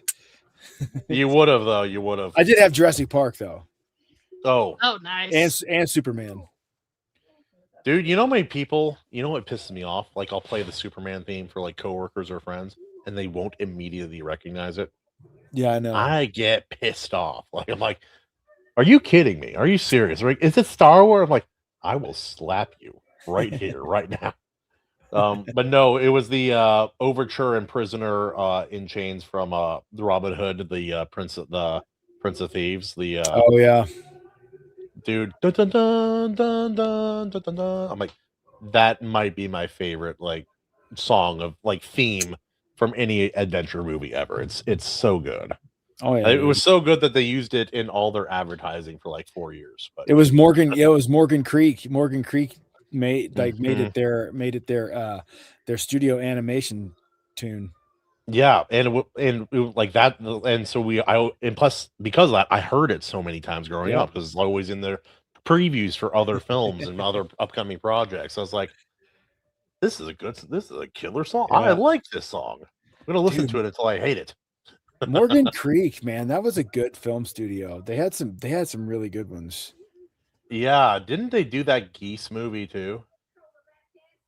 Which The girl who uh, played Rogue in X-Men, she was like a Canadian, and then they killed they were deforest. They were like cutting down the forest neighboring her property, and they killed the mother goose, and so she raised all these little baby goslings, and then they didn't have a mother to take them down south for the winter, so they got in a propeller like little, not a oh real yeah, plane, like a glider plane, like one like of an those. ultralight, yeah. Yeah, yeah, and I'm like, looking back, that's a wild and weird movie. I never thought about it until now, but it's kind of a 'Cause they weird film. painted they painted it like To a look like a goose. goose, Yeah. yeah. Was that Morgan Creek? I thought it was. It feels like one of their movies, but maybe I'm wrong. Maybe I'm misremembering. We can always look it up They too. did so many movies. They did Ace Ventura. They did I think The best comedy ever made. Go yeah. ahead. Second one anyway. Yeah. Didn't they do I think yeah, Last of the Mohicans. The Robin Hood, Prince of Thieves. That is my favorite Robin Hood movie, or Yep. favorite Robin Hood anything. Truth be told, Yeah. They did a bunch of bad movies, but they did good movies too. I thought they were older. They were founded in '87. Yeah. Oh, they did Young Guns, Major Yep. League, True Romance, and some of the other Exorcist films. Yeah, Yep. yeah, makes sense. Big Bully. They did Get Carter. Wild America, I remember that. Yeah. Man of the Year with Robin Williams. All the Major League films. The King and I. Wow, I didn't know that. That's cool. Joanna Man. The Whole 9 Yards. Oh no, I remember that. No, there's a few. Two for the Money. Yeah. All 3,000 Miles to Graceland. That movie's so good. they helped produce The Exorcist in 2023. Mm-hmm. Yeah, because I think they own the rights to Exorcist. Oh, that's why. So they're like, yeah, they're not really around anymore. They just, yeah. No, that makes sense. Yeah. But yeah, no, like thinking about movies, it's like, I had to look it up. It wasn't Hard Rock. It was House of Blues. oh I yeah, couldn't that makes remember. sense. I'm like, Hard Rock didn't makes. I'm like, no, it wasn't Hard Rock. Keep in mind, it was like 20 years ago. So my defense, but no, it was the House of Blues. Also, does anyone else remember watching Pirates of the Caribbean and thinking that one of the themes sounded awfully familiar? Yeah. As in, like, from the beginning of Gladiator. Yeah. Same guy, Hans Zimmer. It was also the same in Modern Warfare 2. Or Modern Warfare 3. Modern Warfare 3 is the same he uses the same leitmotif in all three of those scores. And it's very rhythmic. Yeah,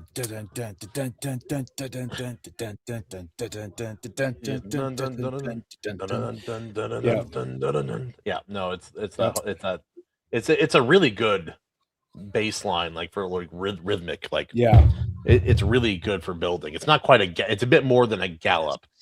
It's like a stride that gets faster than slower, so it sucks you back in. I don't know how people study that kind of thing, but that's what I think of when I. It was it features heavily in the in Modern Warfare 3, the part where you're trying to get through that like airplane junkyard to get to your extraction. and you got to like snipe. It's a sniper mission. I barely played that. I barely played that game. Oh, I checked out so pretty much nice. after 2, and I still prefer Modern Warfare 1 to do I have my numbers wrong, chat? Do I have my numbers wrong? I was in high school when Modern Warfare 2 came out. I think I'm thinking Modern Warfare 2. Yeah, you might have been, because they're in an airport. 2 is the one where they rescue Price. Yeah, that's 2. That's 2. Yeah. So there's yeah, a I'm snowmobile thinking, scene, the whole thing. Yeah. Yes. Yeah. So so it's Modern Warfare 2. That scene in that airplane graveyard that they had to get through to get to like drive the Jeep onto the plane in the like that whole feature. It's like there's slight Billy. Like there's slight rhythmic changes in there, but it is the essential same motif in all 3: Gladiator, Modern Warfare 2, and Pirates of the Caribbean.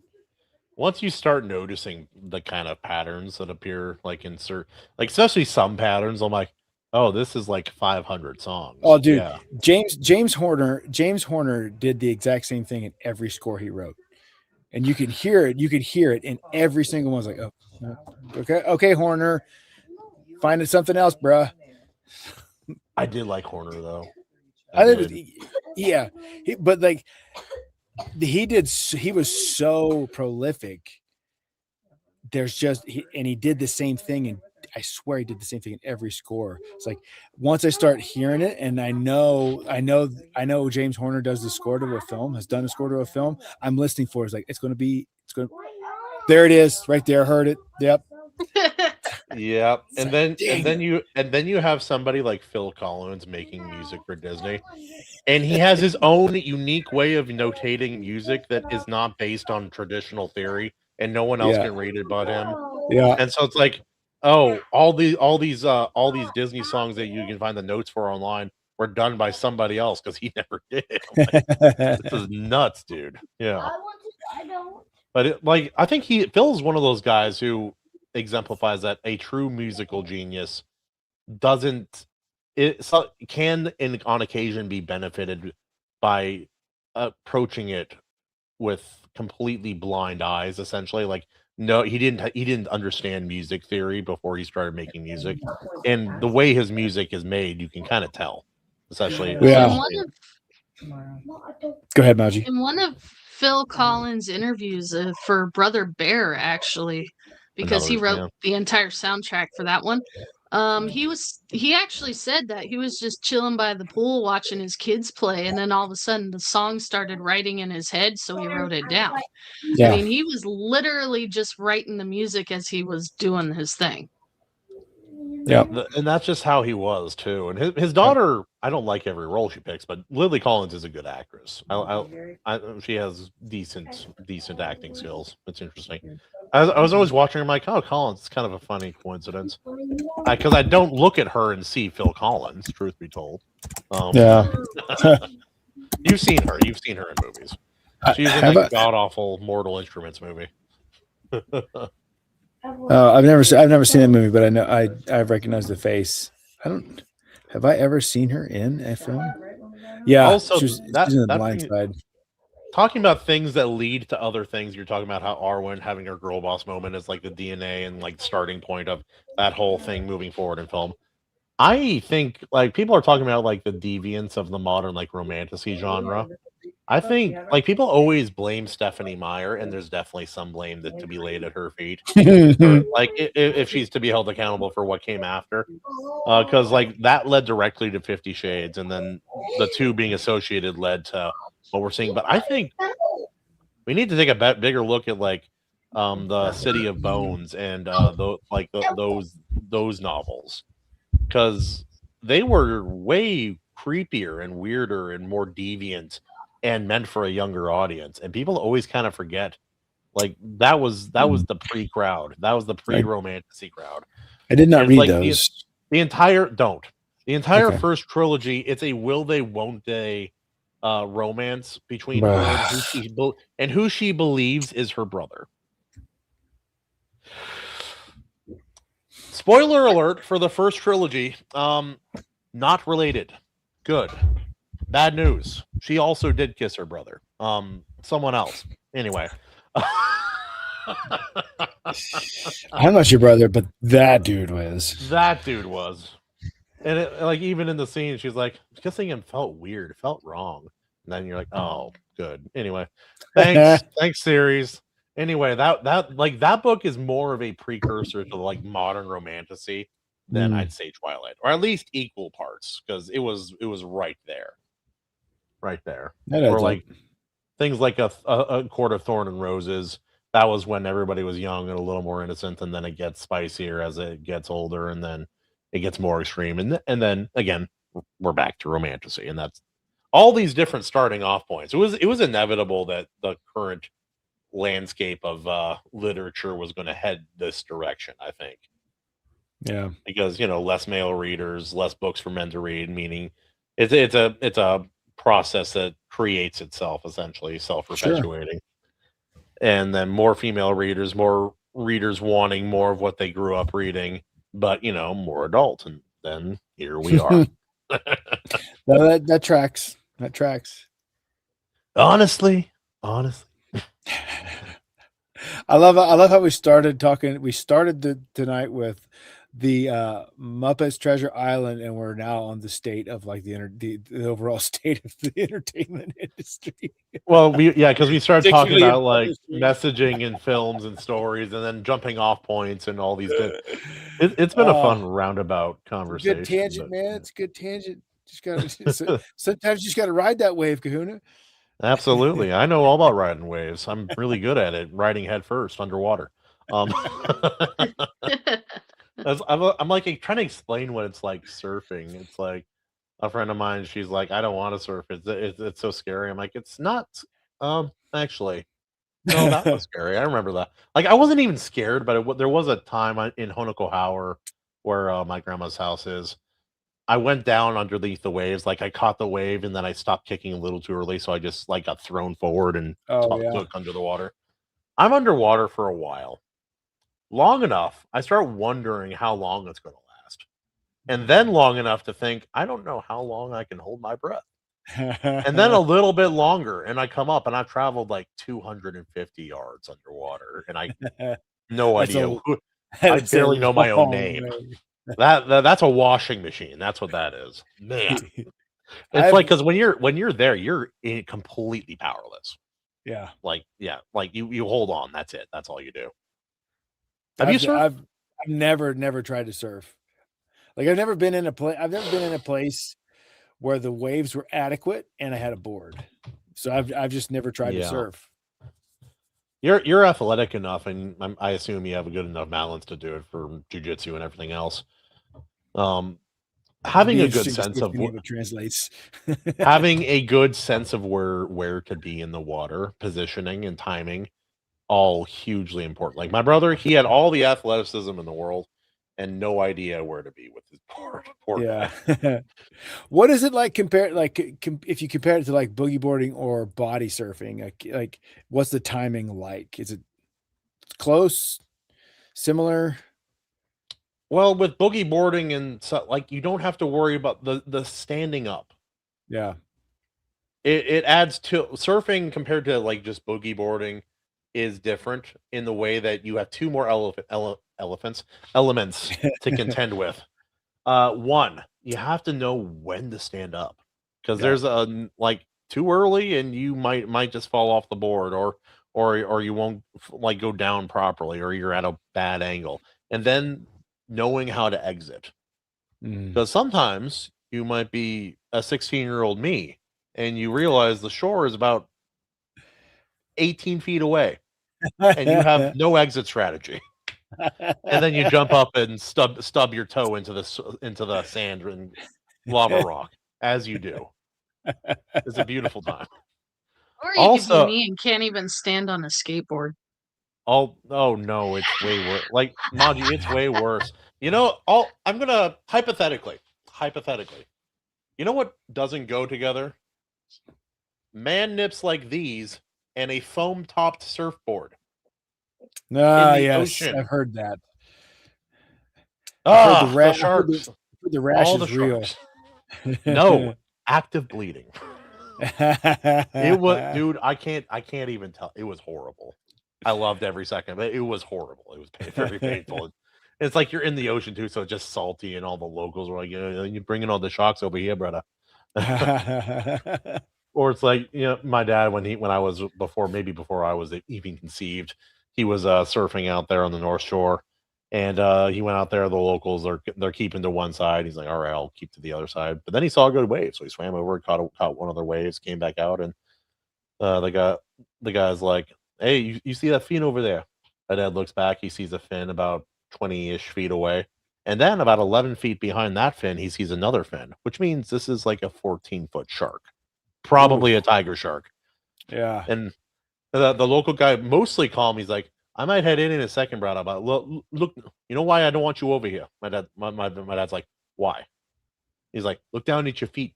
My dad looks down in the water. Because he's wearing shoes for work, he has white little feet down there. Look like those are fishing lures. Get away from me, brother. That's like, "Oh shoot." Actually, yeah, maybe it's a good time. Oh, it's like that's real, dude. That's real. Yeah, it's like you don't swim nude in the ocean for the same reason. White skin on a fish means it's sick, and sharks are the cleaners of the ocean, so they'll go after you. And also, all those lying hypocrites on the internet who say that sharks don't eat people or don't even want to eat people. I cannot stand that abominable lie about nature that I've been told my entire life. It is the stupidest lie I've ever been told.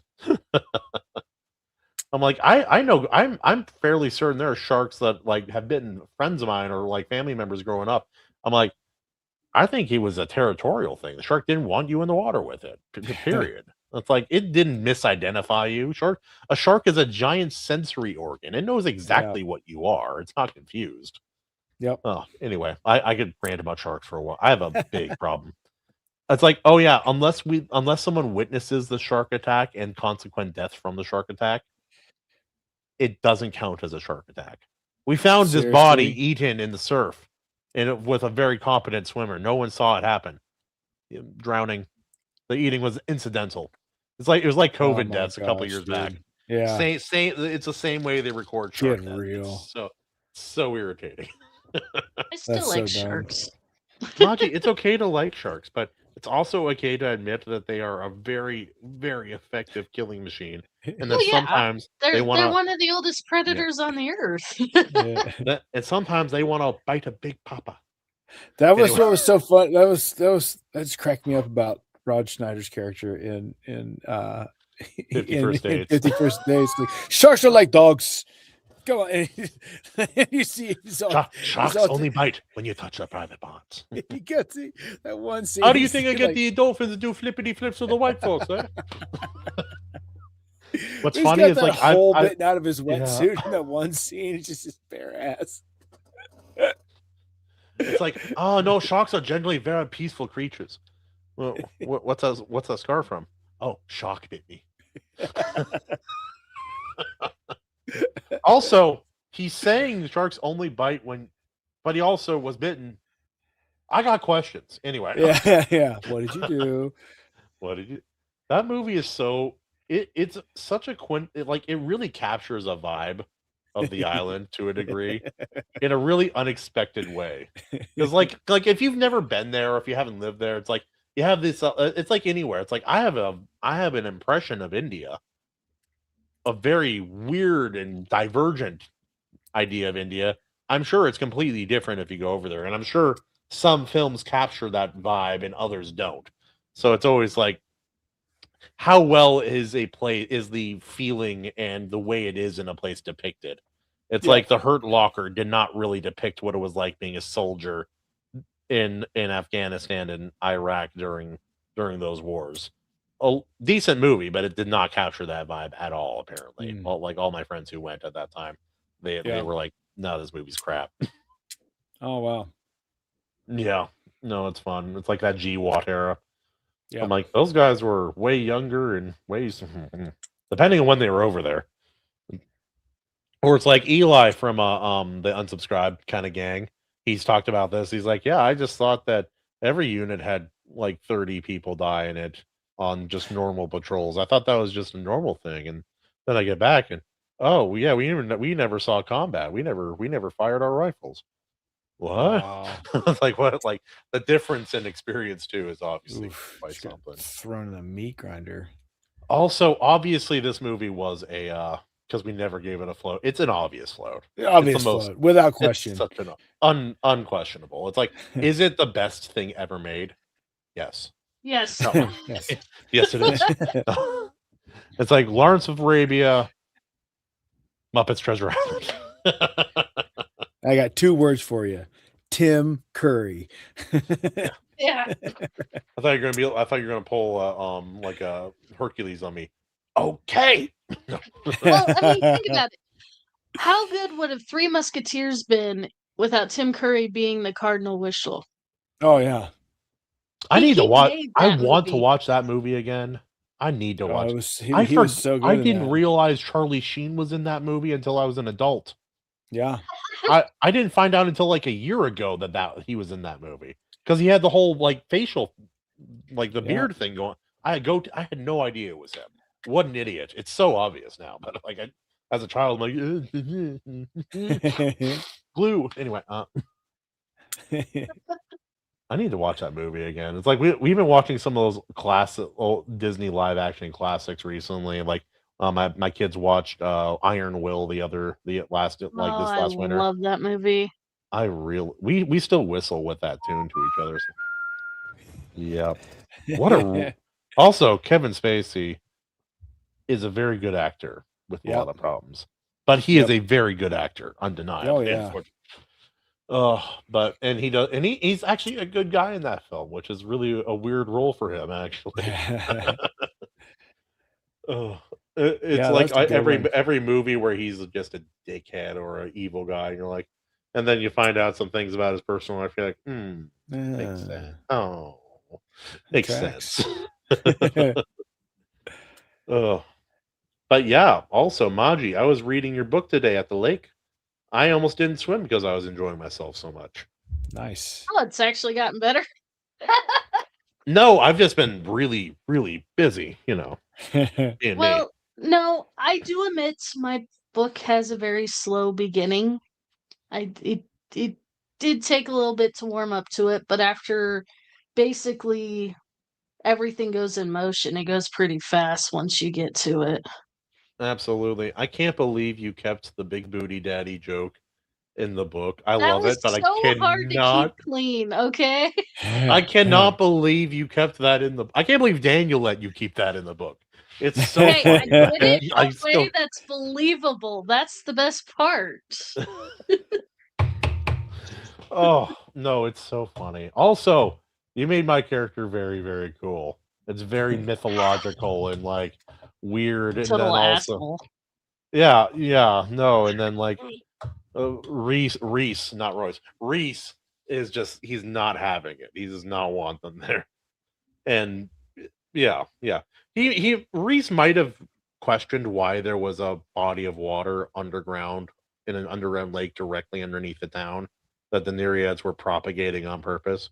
Maybe that might have been worth asking about, but under different circumstances. But no, I'm very excited for the next portion of the book, seeing where everybody goes and how the two parties split and how that goes as well. Also, Jared, is your book, can it be read like with a normal like book like e-reading app, or does it have to be read weirdly? Is it in any kind of format? No, you still got to read it weirdly because I haven't processed it through any of that yet. Please tell me you shorten the chapters. That's all I ask. You were writing like an epic fantasy, weren't you, Jared? Oh yeah. The shortest chapter is 79 pages long. That's epic fantasy, babe. See, actually, honey, that's epic fantasy for you. Oh my god. The shortest, or Daniel told me my average word count per chapter is 20,000 words. I was gonna say a good epic fantasy chapter is longer than a short story or a Yeah. book or a novelette Mine sometimes. is just a typical novella size is 80,000 words. So 3 of his chapters is Also, my no, entire although book. no, although the prologue is actually, or not the prologue, the epilogue, because I did put an epilogue with Maji. You'll understand that there's an epilogue from Galtz's POV, and Oh, okay. it you haven't read it. I should send it to you. It's awesome. It's really awesome.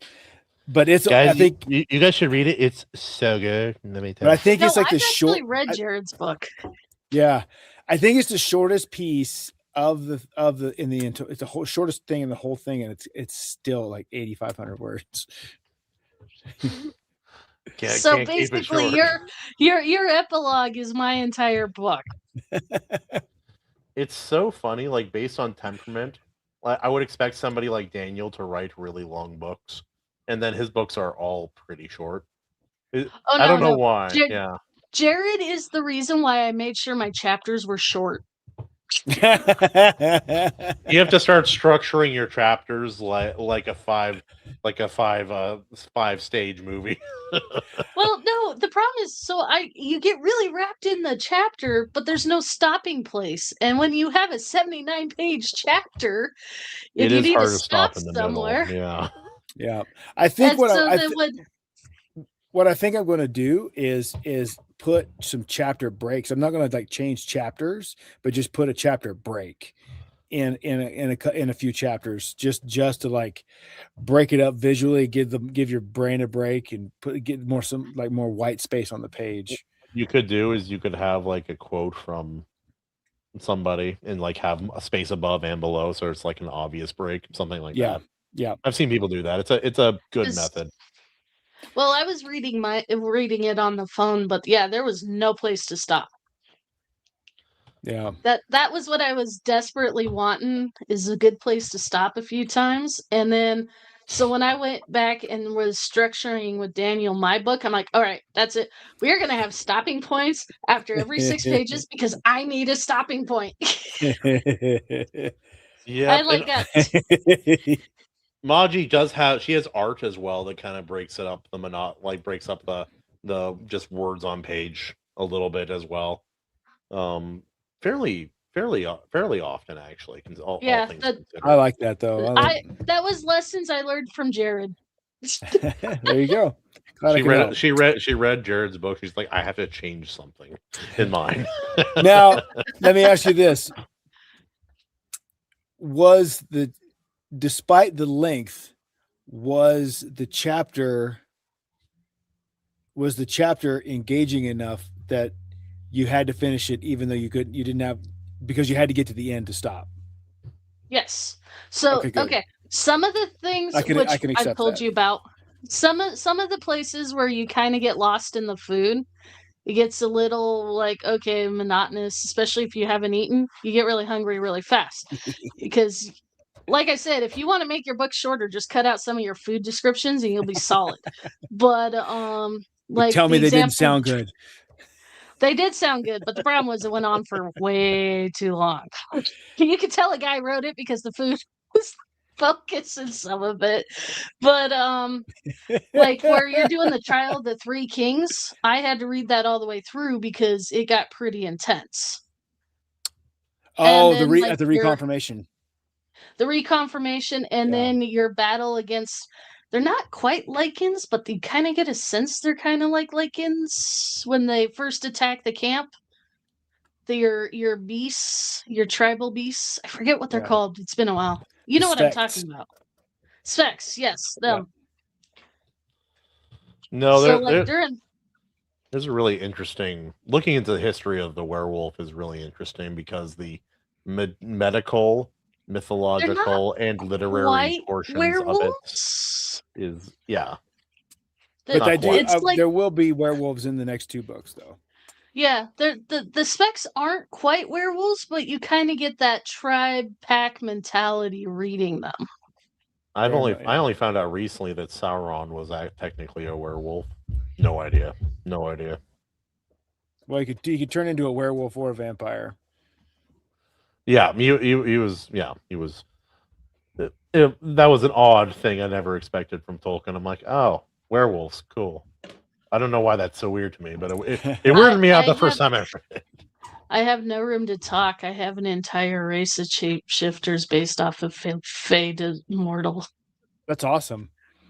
No, but That's yours are awesome. cool, and they're not they are from the wilds, but they are of people. Like they're a part of society, at least the way you've written it, They're Maji. mortals born with magic blood. That's Yeah, basically and what so they are. they That's don't cool. it doesn't have the same like wild, uncontrollable nature feeling that a lot of werewolves do. It's like, oh, it's Mm. someone with the power of nature under their command. It's not a force of nature or a man or woman who has given into their more animal nature. It functions different, even though it does basically the same thing in some ways. I thought that was a neat way to take it. But Yeah, Jared, that's really I cool. would like to read your book. I'm reading through Maji's book, Blue Period manga right now, and then John A. Douglas's second novel right now, which is really good. Nice. It's cool. Nice. It Yeah. it's like this. I've always wanted this in a fantasy story. I'm like, what if Superman was dropped into a city full of angry trained wizards? And dude, it's dope. It's dope. It's really cool. Nice. Nice. Oh, yep. Oh, That's and cool. that chair broke again. Yeah. It's fine. No rush. There's no rush though, man. I gotta finish this film first. I know, dude. I know. Ah, It's gonna be fun though. your film's gonna be cool. If you could pull off a good murder mystery, I'll be super excited. But I'm weird. I fall asleep to forensic science on TV. You're just female. That's awesome. Maji. That's awesome. That's not that unusual. Well, I could never do it. The forensic science part of it is.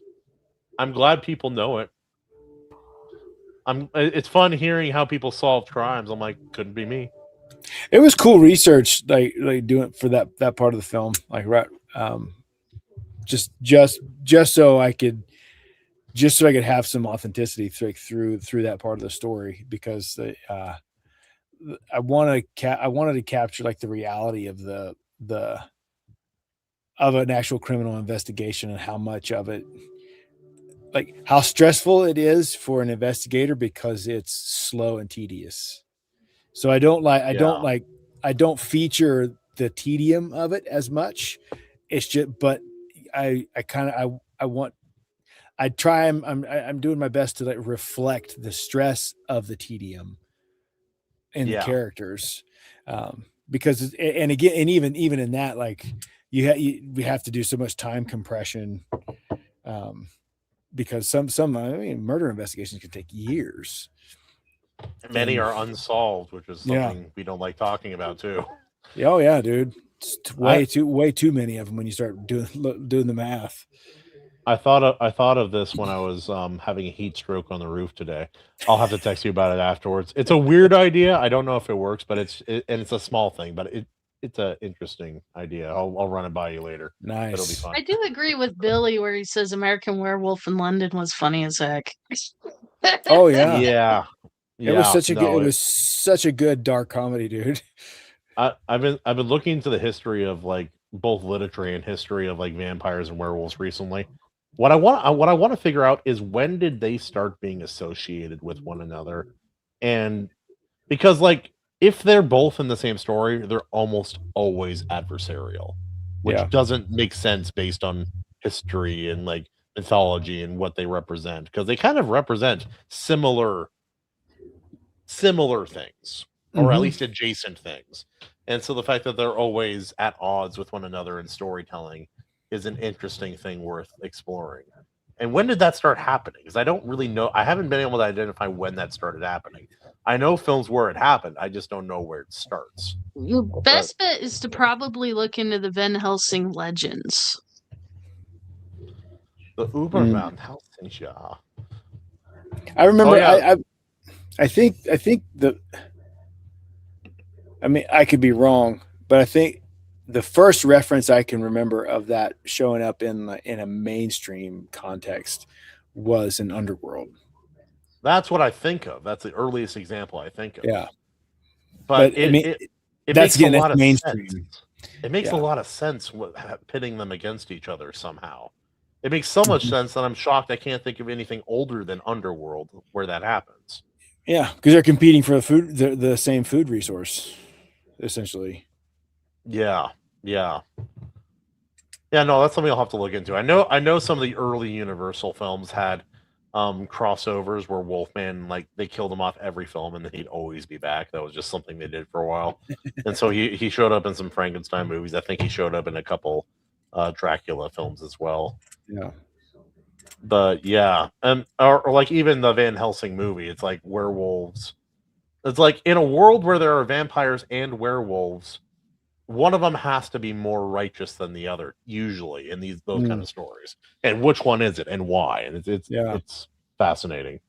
I think part of why vampires are usually given the short end of the stick on that is that they represent, like, vampires, especially as we know them, are born out of the evil of the day when it was written, which is like the wealthy man who takes advantage of others and is predatory and can't be held accountable. It's like it's born out of that. yeah. It's And parasitic. that's much easier to hate than just somebody who can't control their animal Yeah, urges.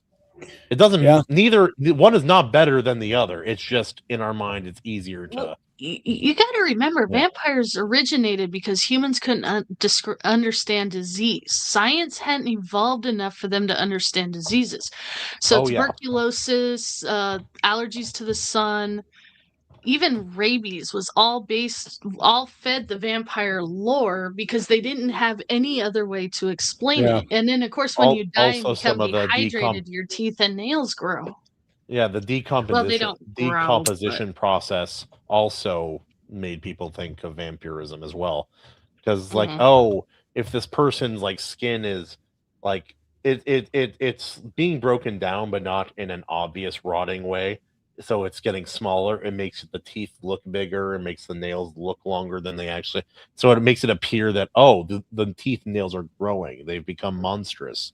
And is it blood? Is it gets blood around the mouth too? Blood around the mouth too, and it's all a natural process we know now, but back then they were like, grab the cross. Yeah. But Yep. no, they found archaeological evidence of people being, like, held down with, like, large stones on top of their coffins, and or like the whole stake thing, and like Yep. iron bars, and like that's part of the tradition where and obviously this is a very small part, but like where monoliths come from, like not the monolith, like the mausoleum. Like, am I thinking of the right word? The more Yeah. elaborate The crypt. room, a crypt, Yeah. basically. Yeah. Yeah. In part, that's where that comes from as well. So it's really interesting. It reminds me of Royce's favorite vampire movie, Dracula Untold. For me, that's the epitome of popcorn movie, because is it cool? Yes. Is it awesome? Yes. Is it maybe the most predictable film ever put on the silver screen? 100%. There was no surprises. Everything you expect to happen happens exactly in the way and timing you expect it to happen. Except for one thing. They cut out a very important scene that would have changed the entire scope of the movie. At the end of Dracula Untold, in the deleted scenes, you can actually see where the vampire horde that he created to save the children ate the children. Yeah. That's why he destroyed them all, is because they ended up killing all the children. So in the movie where Dracula has his son's hand and goes, okay, who's left? And the vampire goes, there's none left. He's talking about the children. He's not talking about the soldiers. But they Oh. deleted that scene Because it to was too keep it from going to monstrous. rated R, Yeah. and it It completely destroyed the whole fundamentally movie. takes away from the film. Yeah. fundamentally. It was one of those where that deleted scene completely changed the scope of the movie. If they left that in, it would have been 100% better. Yep. It would have made that scene of him burning them all much more appropriate and Yeah. cathartic. It would have made it make a lot more sense. Okay. Because without that scene, that's it very would have made the reason he did it. Oh, I'm doing this out of fear for what they'll do in the future, not for something Yeah. they've already done. And that because without that scene, it's like, oh, they could turn bad, but I've also mostly resisted up until the very end here, out of necessity. You know, I'm not gonna lie. I would have liked to have seen the sequel to that with Charles Dance. Like, where was that going to go? Because that was good awesome. actor, dude. Charles Dance is. Yeah. I get excited when I see him on a movie. Yeah. So I don't care what went he's ahead doing. and Like, just put him in. the werewolf versus vampire. According to Grok, in some Greek and Eastern European traditions, the corpse of a werewolf, if not properly destroyed, could rise as a vampire. Interesting. The Eastern tradition for both vampires and werewolves is wildly different from Western, like a lot of things. Yeah. The cultural difference. Slavic? Yeah. Slavic and Balkan. I'm probably pronouncing that wrong. I'd have to ask Black Knight on that one. Folklore sometimes treated them as related and the same type of relevant undead being, with the shared traits like blood drinking, shape-shifting, terms of concepts blurred between wolf-like and undead and bloodsuckers. They weren't portrayed as warring fractions or species in opposition. Billy Judd says Salem's Lot is good. I have not read that book. I really want to. I've heard both movies are really good as well. Yeah. And that was man, what's his face? Stephen King really went on a tear when he initially started publishing, because he starts off with Carrie. I mean, holy crap. And then he goes with Salem's Lot, and he just goes on from there. And obviously substances definitely played a part, but undeniably very, very good writing for a But dude, he long did time. Silver Bullet too, and Silver Bullet was great. No, he can write a really good story. Even better, Stephen King can write a really good, compelling drama. Yeah. No horror involved. Yep. And people forget because he did it, and now they think of clowns, and that's it. and they will refuse, and they will never film the ending scene for that book, because why? Why, Stephen?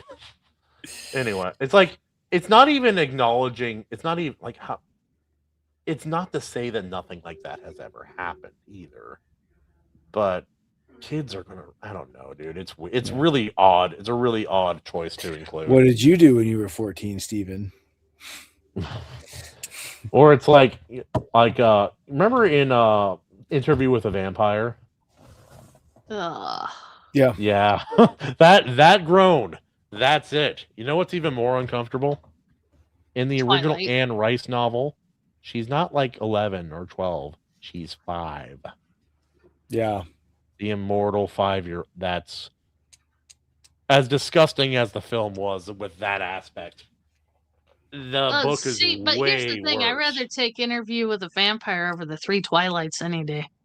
That's true. Those were I read all of those books. I read all of them. Which ones? Twilight. Why? I didn't read all of Anne Rice. You know, we need to shred his man card, Jared. No, what's worse, my dad and I both watched the last part, Breaking Dawn Part 2, like the 4th movie, without any women in the vicinity. My father and I watched it at home. Wow. And then we stood up and said, that was a film. All right. we're done. I think we both went, that's cool, one time, and then that was it.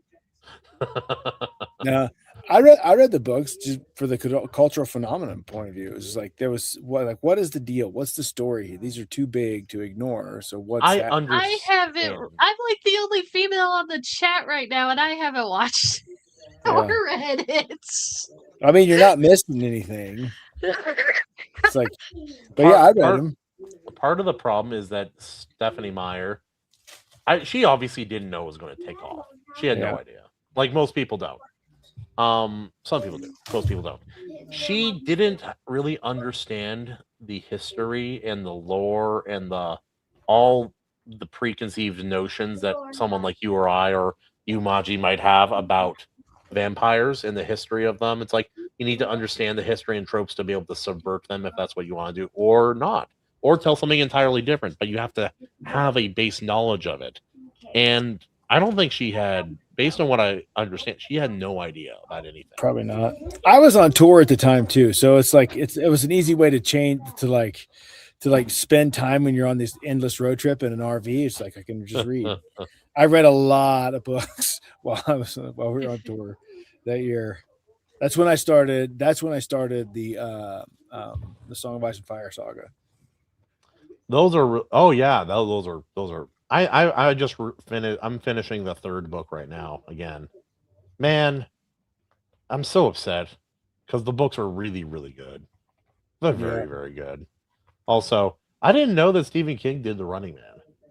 Is that true? Yeah. I knew he did. I knew he did. I knew there's a whole bunch, like he did Shawshank Redemption, Green Mile, Stand By Me, and a whole bunch of other dramas. But like, I didn't know he did Running Man too. The man is an animal as far as like writing capacity, and I think a lot of coke was involved. He's like my favorite book of his I've read so far is Cujo, and he does not remember writing it.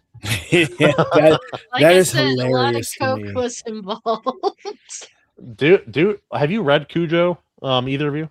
I have not read Cujo. Nope.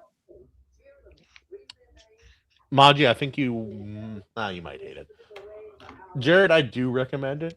It's not too long of a book. It attacks some really primal family fears. Yeah. Really effectively. It approaches two really specific things that every parent, like one that every parent is afraid of, and the other that every man is afraid of. And it approaches both of them in a really surprisingly grounded way. And it's a very, very surprisingly compelling book. But we're coming up. We're a little bit past 2 hours, guys. So any final thoughts?